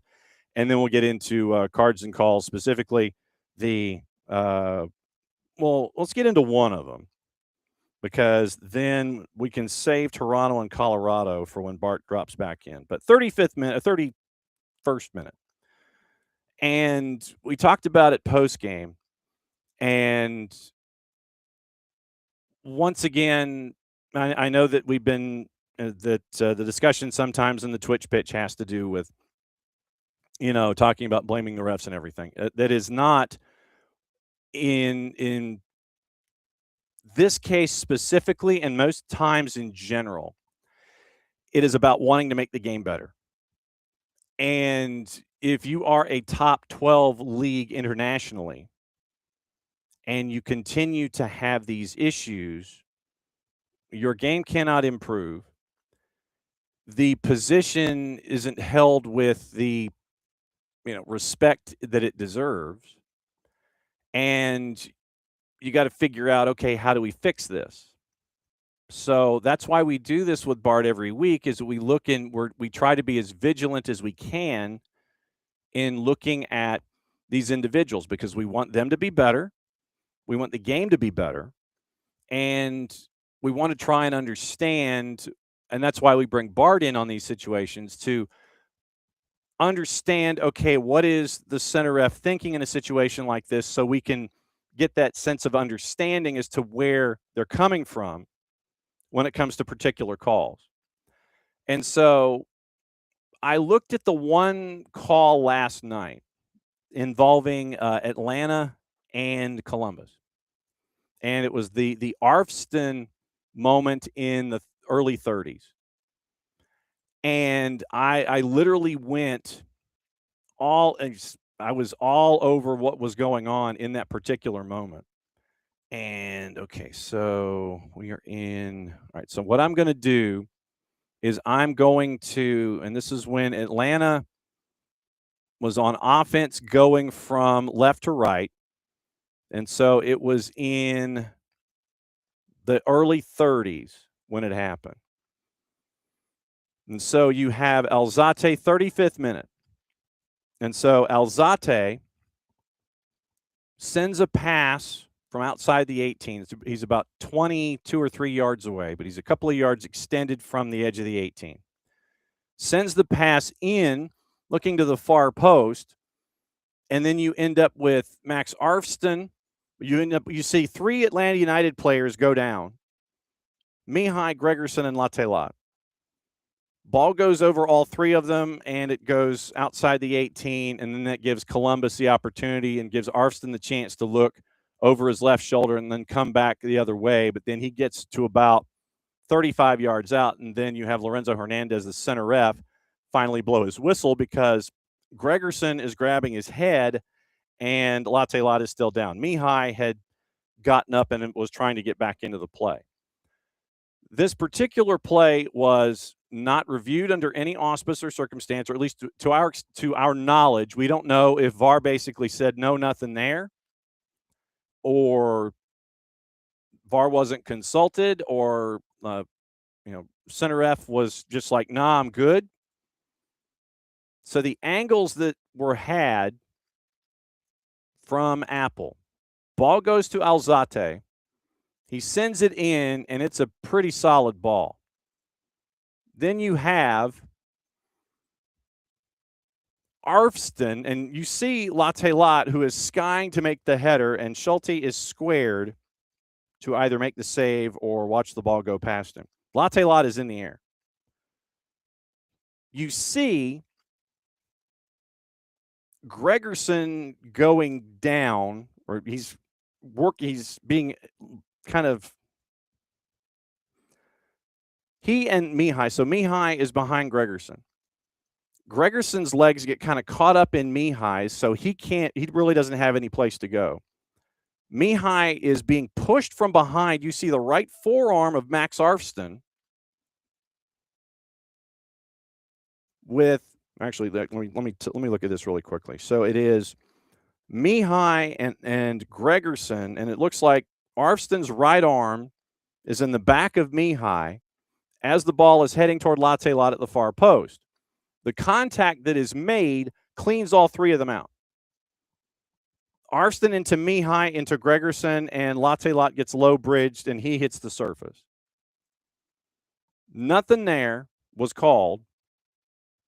And you see Arfston literally pushing from behind and making sure that any one of those 3, Mihai, Gregerson, or Latelot by association, cannot make contact with the ball.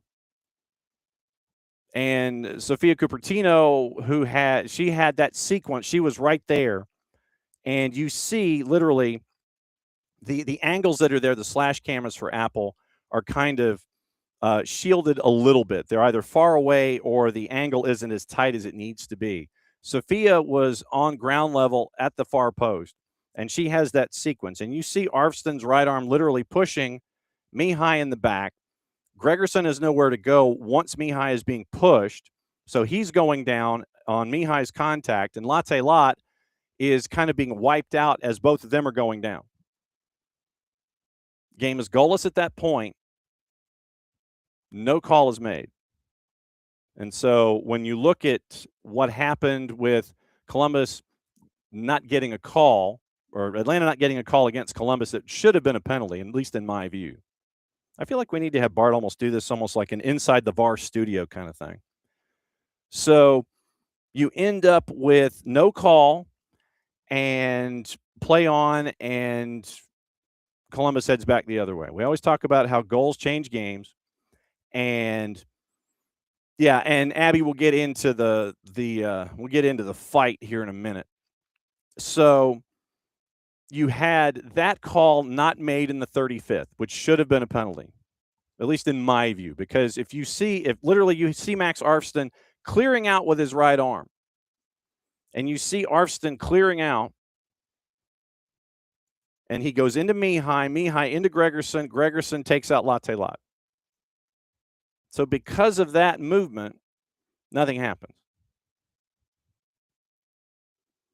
So nothing happened in the 35th. And so at that point, I think it should have been a penalty. And frankly, it should have been 1-0. And like I said, we talked about post-game goals, changing games, etc. We talked about game state. But call wasn't made. End of the day, Atlanta United didn't do anything in the last 40 minutes, really, offensively. And you get to 2-1, second time this year, you give up a goal within 2 minutes. Obviously, the first one was against Salt Lake, as we talked about with Abenauer, number 1. And you have what happened there continue to work its way forward. So another instance where Atlanta gets close, goal happens, margin goes back to 2. They don't get anything moving offensively. 3-1 final, Lawson out the door. But pulling this moment aside, once again, it's like I don't know what VAR was looking at, or even if they were looking. Then you end up with no call, play on, and everything heads back the other way. Now to the fight. The fight, in and of itself, it was at 90 plus. And you had, and I'm trying to see who it was, because it was a run by application error, client-side exception. There's no such thing. I hate to break it to you, but that didn't happen. I was staring at the same page the entire time. A client-side exception in the application error. That's what I'm getting from SofaScore these days. It's like if it's stable for X number of minutes and I don't push a button, it sits there and freaks out. So let me go back and find the roster for Columbus again, and we will see if we can figure out who it was. I think it was Hugo Picard. So late in the match, you're talking in 90 plus 1. You have a player running for the ball in front of the Columbus bench.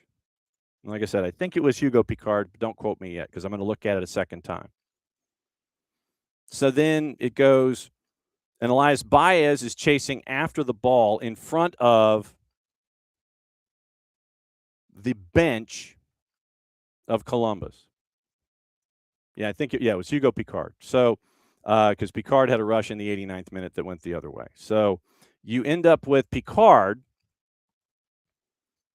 chasing after the ball, Baez chasing after the ball, and you end up with Picard making contact with Elias Baez. Baez, when you look at it, is turning away from really making any kind of solid contact. He's trying to soften the blow or turn away from the massive contact.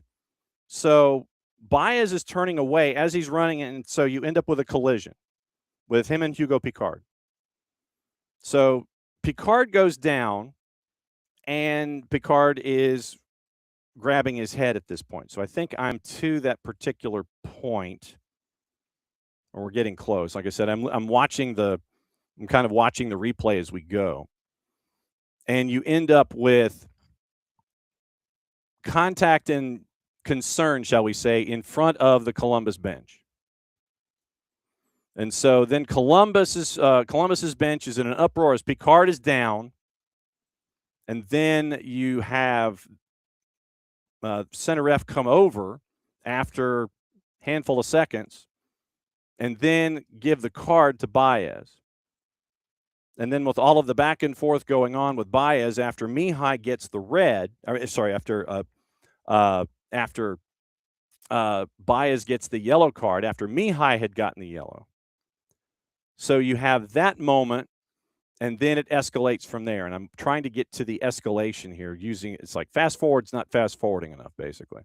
So, all right. So you've got, all right. So 90-33. So we're getting close. Like I said, I'm trying to get to the point, but I don't want to do play-by-play because that might get us in trouble. So initially 11 minutes, which in itself was kind of wild. But you end up with the collision happening and then coming together and both teams needing to be separated from one another.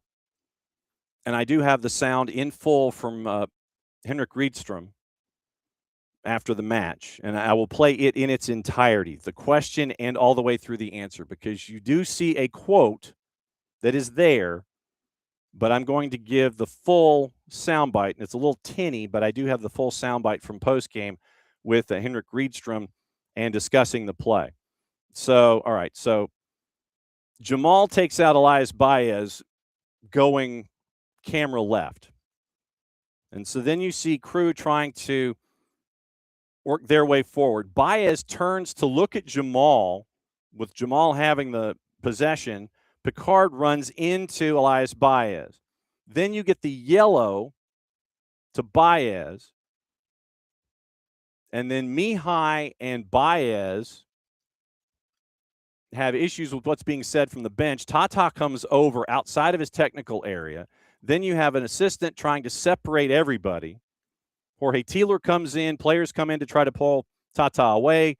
Rudy Camacho wants to have words with Tata, as does Steven Moreira.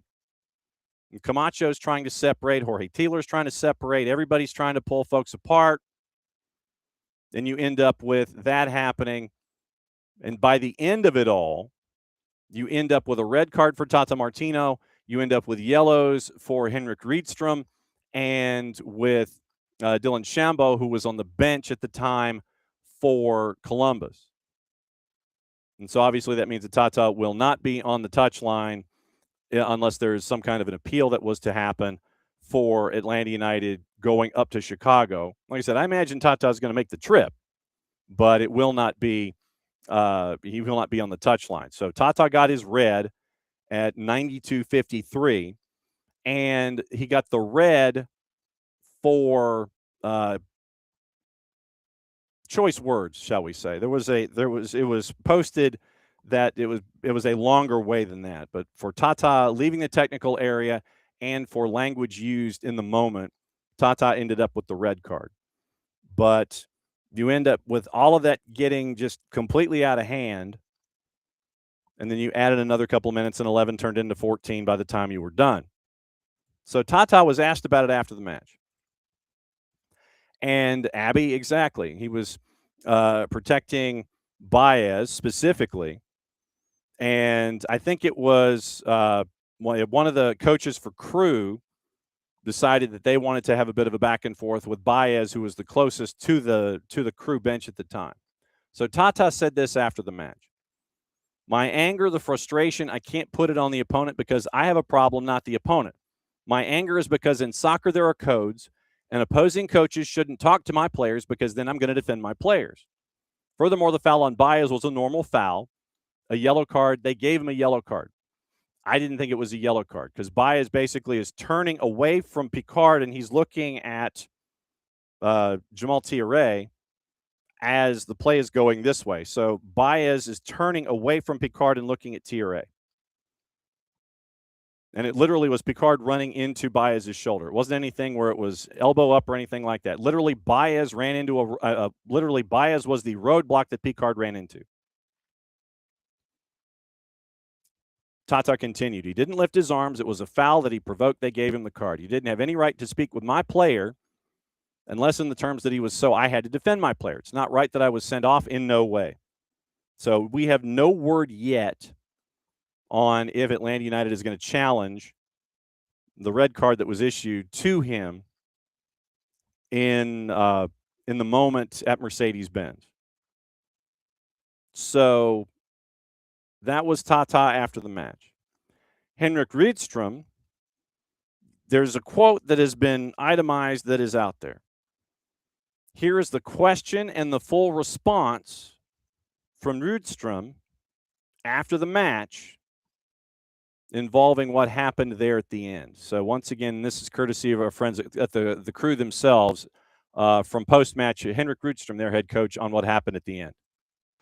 One last thing, just kind of what happened in that stoppage time moment where the two benches kind of came together, exchanged some words and everything. I think it was one bench that come over to us. I think we were quite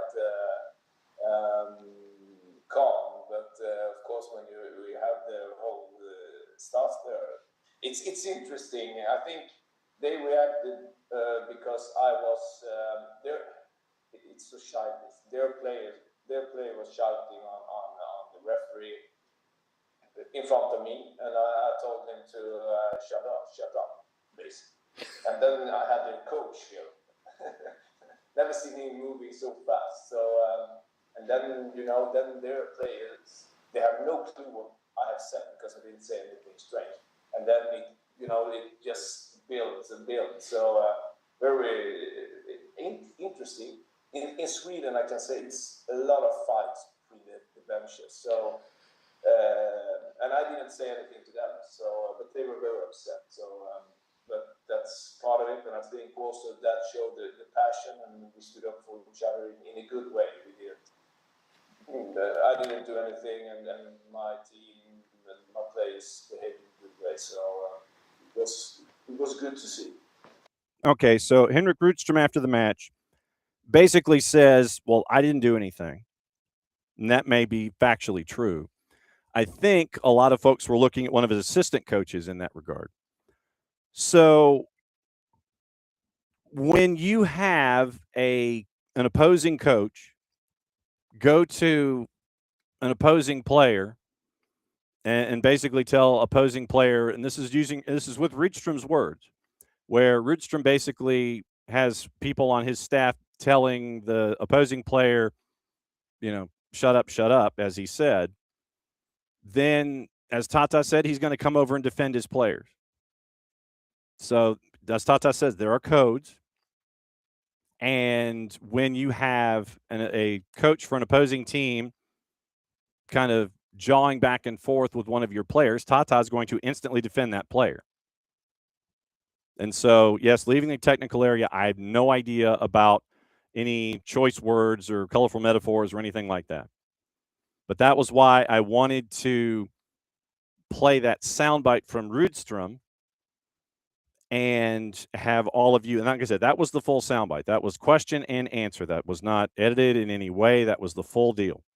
And I wanted to put that out there as his response in full to Tata's quote as it was given to us post-match. There was something in there, if you caught it, and like I said, the quote in it of itself has been posted. Rudström's quote has been posted. And to what has been posted and what you heard about halfway into that particular soundbite, I have Scandinavian family. And we also know with our time here in Atlanta, in and around particular coaches, they can be very blunt. And they're going to say what they think. Something in the middle of that soundbite, I think that Henrik Rudström is going to have to probably at some point, and you don't know when that's going to be, he will answer to. And you heard a couple of snickers when that particular element of the answer came up. And I think that, like I said, I think there will be a point where he may have to answer to the piper on that one. So we'll see. We'll see what happens. But that was Rudström after the match, and Tata defending his players, and Rudström, understanding his staff and making sure that everybody knew where he was coming from. Rudström standing up for his staff, Tata standing up for his team. Tata left his technical area, and apparently, according to the official wording, is that Tata ended up getting the red for language, basically. So we'll see. We'll see what fallout is from that, and if Atlanta United challenges the red card, because once again, Tata said he did not deserve the red, and we will see. We'll see what happens. He says, not right that I was sent off, in no way. So we'll see what happens there with Tata Martino going forward. Will they challenge? And we'll see what happens. Okay. Once again, I know that a lot of you had a lot to say to get off your chest this morning, and that's why we have the show the way that we have it. So the Twitch pitch can have conversations that are attached, and that you guys can go back and forth with one another and share notes, because you may not necessarily get to see each other at a home match. You might not be in the same grouping with each other if it's an away match. And so it's a chance, once again, that's why we have the Twitch pitch, so you guys can bring your thoughts to the table as well. And we're always thankful for that you guys have that you've made us your part of your day, Monday through Friday, good times and bad, to continue to discuss things. And we have the discourse that we do. And obviously we can't thank you guys enough for all of that. Okay. Let's kind of take the tour, let you know what else is going on in and around. A really cool piece of stuff just happened. And it happened, it happened at 10 o'clock this morning. And so this is a really cool piece of breaking news. I did not know that this was a thing, but it's a thing.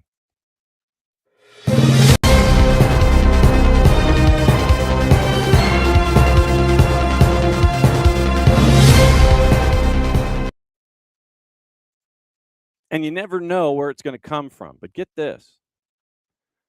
Clayton State Athletics Hall of Fame class of 2026. One of those individuals is our Jess Charman. Jessica Charman, along with Ayrton Askew, Sean Baddock in soccer, Craig Butts in men's hoops, Mike Mead in cross country, Katreya Shaw in women's hoops, and Tio Toddy in women's soccer. Jessica Charman is going into the Clayton State Athletics Hall of Fame, class of 2026.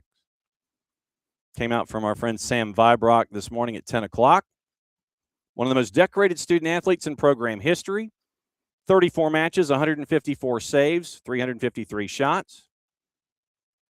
Following 2017, Peach Belt Conference Scholar Athlete of the Year. Still the only Laker to earn this distinction.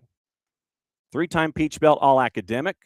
First-team Arthur Ashe Sports Scholar Athlete.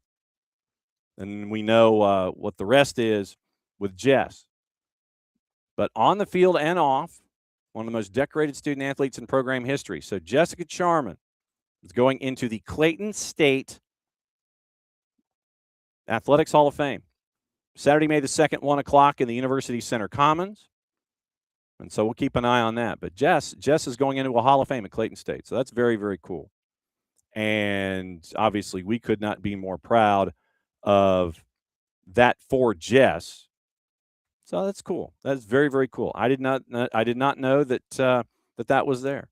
But so Jessica Charman goes into the Hall of Fame at Clayton State. Very, very cool. So Hall of Fame class of 26. Jess gets to lock in, #LockIn, LOCHIN. And we get to find out how long her speech is going to be and all the things. So we'll keep an eye on that going forward. But congratulations to Jess, as she is now going to be a Hall of Famer as of early May at Clayton State University. We'd mentioned that one of Pep Guardiola's assistant coaches has said that Bernardo Silva, he is set to exit City. And so that is going to be on the books. And so we'll see what happens there with Cité as he leaves, and how they're going to chase after replacements. So getting into the gossip, rumor, and innuendo, Barcelona and Juve leading the chase to sign Bernardo Silva on a free. Pep Linders once again gave that strong indication. Silva's agents and reps have basically said the same thing. Contract set to expire in June, linked to moves with the league we don't talk about, Juve, Barcelona, and Benfica.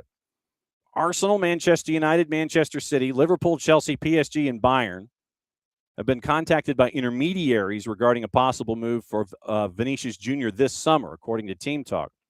Some of Europe's clubs have been sounded out about a deal entering the final year of his contract, and the league we don't talk about is ready to move and ready to pounce if the opportunity is there.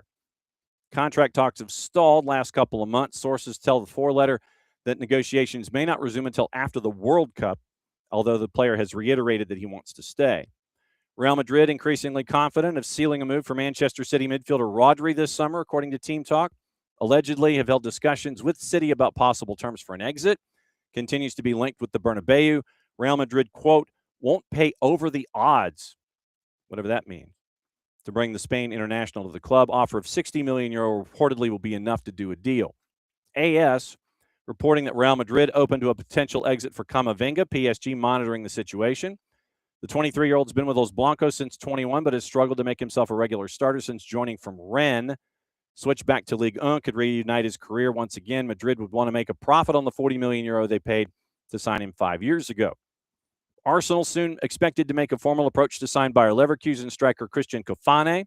According to Christian Falk, Gunners have been linked with €65 million move for the 19-year-old, with an offer expected in the coming weeks.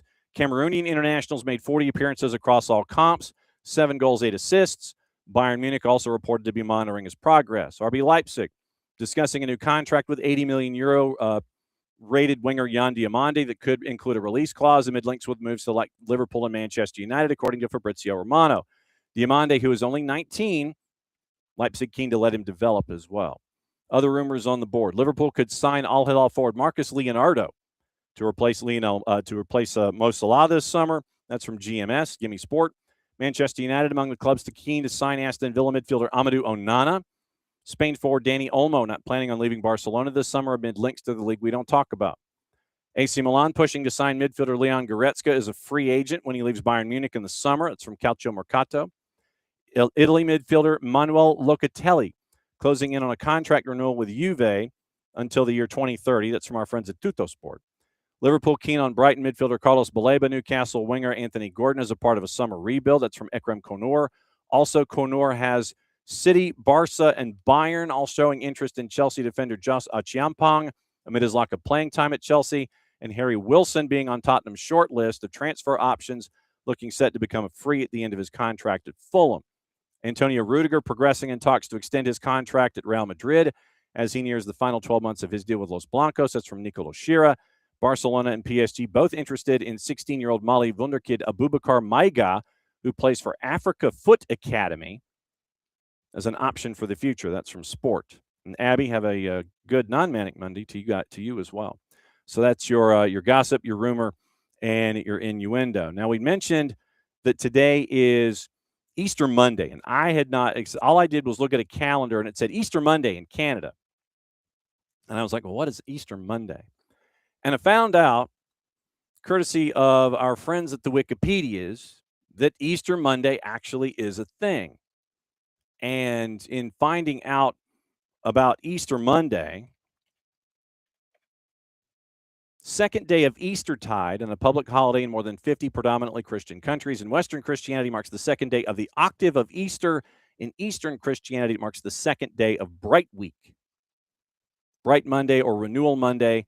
Services different from the rest of the year. Outdoor processions, divine liturgies, etc. So you've got national observances in Australia, public holiday. Just to give you an example. Canada, Le Lundi de Pâques is Monday immediately following Easter Sunday, statutory holiday for federal employees. And so it's like 50 countries, and apparently it's a holiday. So who knew? I did not. But in Central Europe, it's there. And so it's all over the place. So you've got a lot of soccer going on today on the books.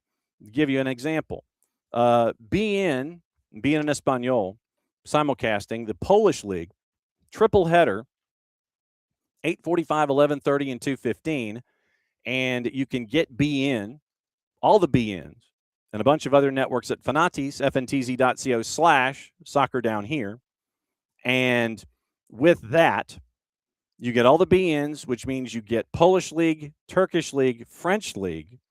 You also get CAF, you get AFCON, you get African Champions League that's attached to CAF as well. You get ties into Tigo Sports. You get ties into CATV. You get Copa Argentina from TIC, along with all of their Argentine programming. You get TVV from Venezuela if you want to add it. You get CEO and CDO2. You get Liga 1 Max Pro out of Peru. You get a lot of the A and B divisions in a lot of the South American countries, when you sign on to Fanatis, which means you also get Libertadores and Sudamericana, Libertadores is kicking back in now that we know the field of 48. If you missed Howard Hamilton's release over the weekend on this, the Soccermetrics Copa Libertadores show, you can get Howard's pieces of history. You can find out about the field of 48, and you can find out when the next matches are, and you can get his preview heading into the field of 48 for Libertadores. So you can get all of that at Fanatis. CBS Sports Network, 3 o'clock, Hull City and Coventry City. ESPN Deportes has La Liga at 3 o'clock. Fox Soccer Plus has 2 matches in Serie B at 9 and 1:30.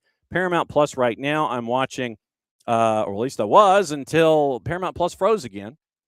So it is 6 matches possible on Paramount Plus, and you can have that today in one matchup in the USL Super League at 6:30. It is Fort Lauderdale and DC. So that's just the small part of what you can watch today at Fanatis. FNTZ.co/soccer down here. That link helps them out, helps us out, and helps you out, adding more matches to everything that you're already watching. Once again, you get BN, the home of AFCON, along with Teise, matches from Argentina, more leagues from South America, all in one place. One subscription, one home at Fanatis, FNTZ.co/soccer down here. So also on the board, once again, if you do not have any of these items, then you can pick them up with us as well. Once again, our friends at Black Pitch Coffee, thanks for hanging out with us and being a part of everything. Also, remember Grady Baby and GradyBaby.com, Grady-Baby.com, that you can get our collaboration with our friends at Grady Baby, Grady-Baby.com. The soccer is just better in Atlanta gear that is in the red and the black with the gold embossed lettering. Soccer is just better in Atlanta. Once again, proceeds of that supporting middle school soccer programs in Atlanta public schools. More than just about gear. Once again, growing the game through middle school soccer programs attached to APS.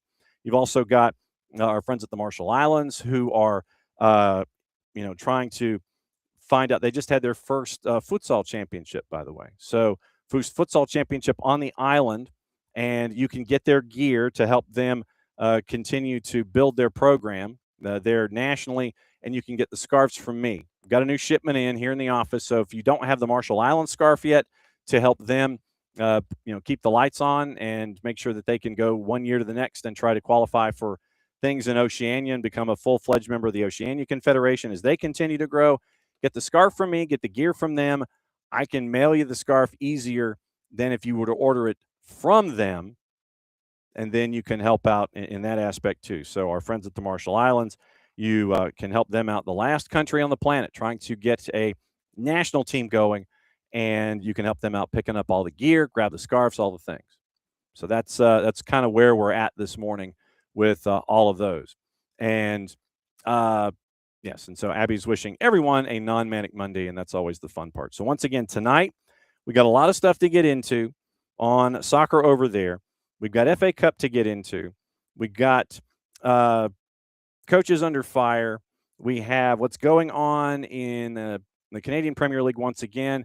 FVS Challenge, the Wenger variant when it comes to offsides. We're going to have their Executive Vice President, Kostas Smirniotis, joining us at 10:30 on Wednesday morning to break down all of the trials that are going on. They had their first ever FVS Challenge this past weekend, and they wasted no time. It was the opening weekend for that. But they've got a lot of stuff going on that they're trialing and enforcing when it comes to the laws of the game. So we're going to catch up with Kostas Smirniotis, the Canadian Premier League EVP, 10:30 on Wednesday morning, and we'll go through everything going on in the Canadian Premier League this year.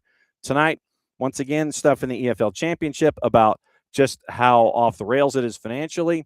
Paul Quinn at the ESK.org has his new treatise out about the John Textor lawsuit from Botafogo against everyone in Europe, specifically Lyon.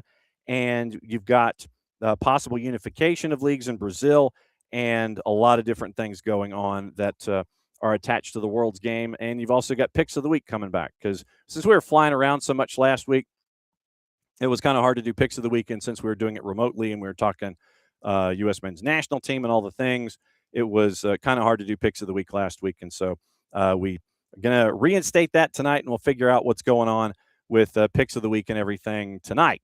Reinstated starting 8 o'clock here on the network. Soccer Over There, 8 to 10, and we'll go from there. Tomorrow, Casey White's going to join us at 10 o'clock, and we're going to go through the week that was at Major League Soccer, the week that was in NWSL. She was in Salt Lake. We're going to talk about how good the young team is there at RSL and find out what her adventure was like there as RSL continues to roll in the Western Conference early on this year.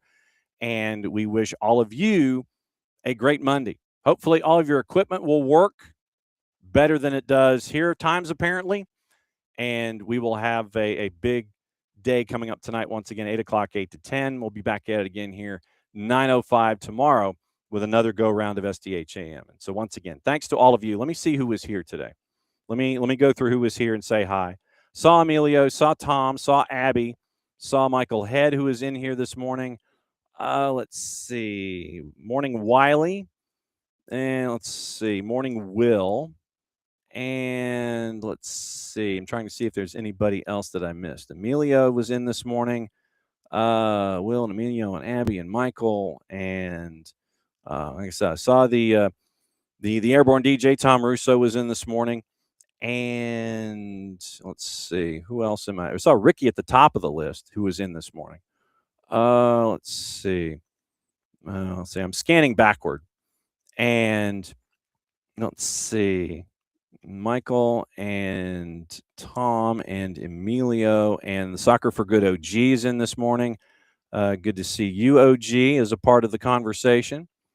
And like I said, I'm scanning backward, but I do love the fact that you guys still come in and have the conversations that you do with one another and with me in the Twitch pitch every single day. So Emilio, Will, Michael, Tom, who am I missing?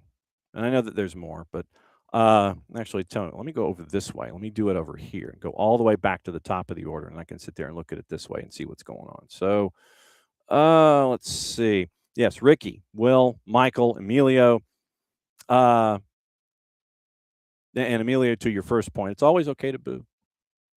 That's always okay to boo. That is never if you're mad, yeah, express your displeasure however you express your displeasure. And if that means booing him off the pitch, then boo him off the pitch. That is your prerogative. So Emilio, Michael, OG, David, Will, morning Lokeville joining in. And so, yes, hopefully Lokeville, that helped out at the end with the bench clear. Tata took exception to the opposing bench talking smack to one of his players, came over, things escalated. Tata gets a red. Looked like he might have been pushed by one of the assistants for crew. But do not be surprised if the disciplinary committee comes out with something, and a lot of folks get envelopes. When that does happen, we will we'll cover that too. Let's see. Michael will, and basically whomever the other coach was, basically was telling him to shut up. That's what he's telling Baez. So U.S. Open Cup is next week. And so next week is Open Cup, and we'll be up in Chattanooga. I know I will be. And so we'll be there in we've got to figure out broadcast plans, but I think it's a 7 o'clock start for Open Cup. And then it is, let's see, so after Open Cup, it is, let's see, that is on Sunday. And so let me go into next week. I think it's a 7 o'clock start. Is it a 7 or a 7:30? Tuesday. So it's Wednesday the 15th, 7:30. So that probably means that it is Five Stripes Countdown from Findlay. SDH will probably do something before Five Stripes Countdown, get you ready for Chattanooga.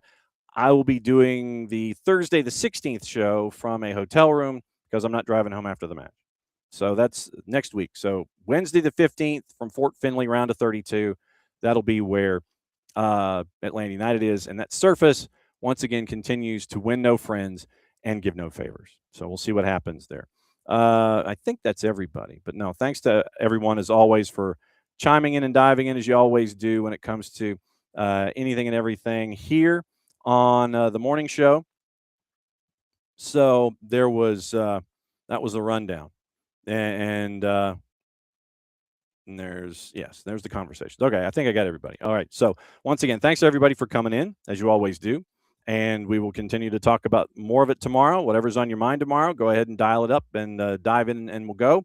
And tomorrow we're going to talk about the rest of MLS. NWSL, Casey White's going to join us at 10 o'clock, and the week is off and running. So once again, for all of us here at SDH and SDH AM, back tonight, 8 o'clock, for the rundown of everything going on soccer over there, including Picks of the Week in hour number 2, where we learn about everything going on in and around the planet. So for everybody here at SDH, thanks to all of y'all for coming in.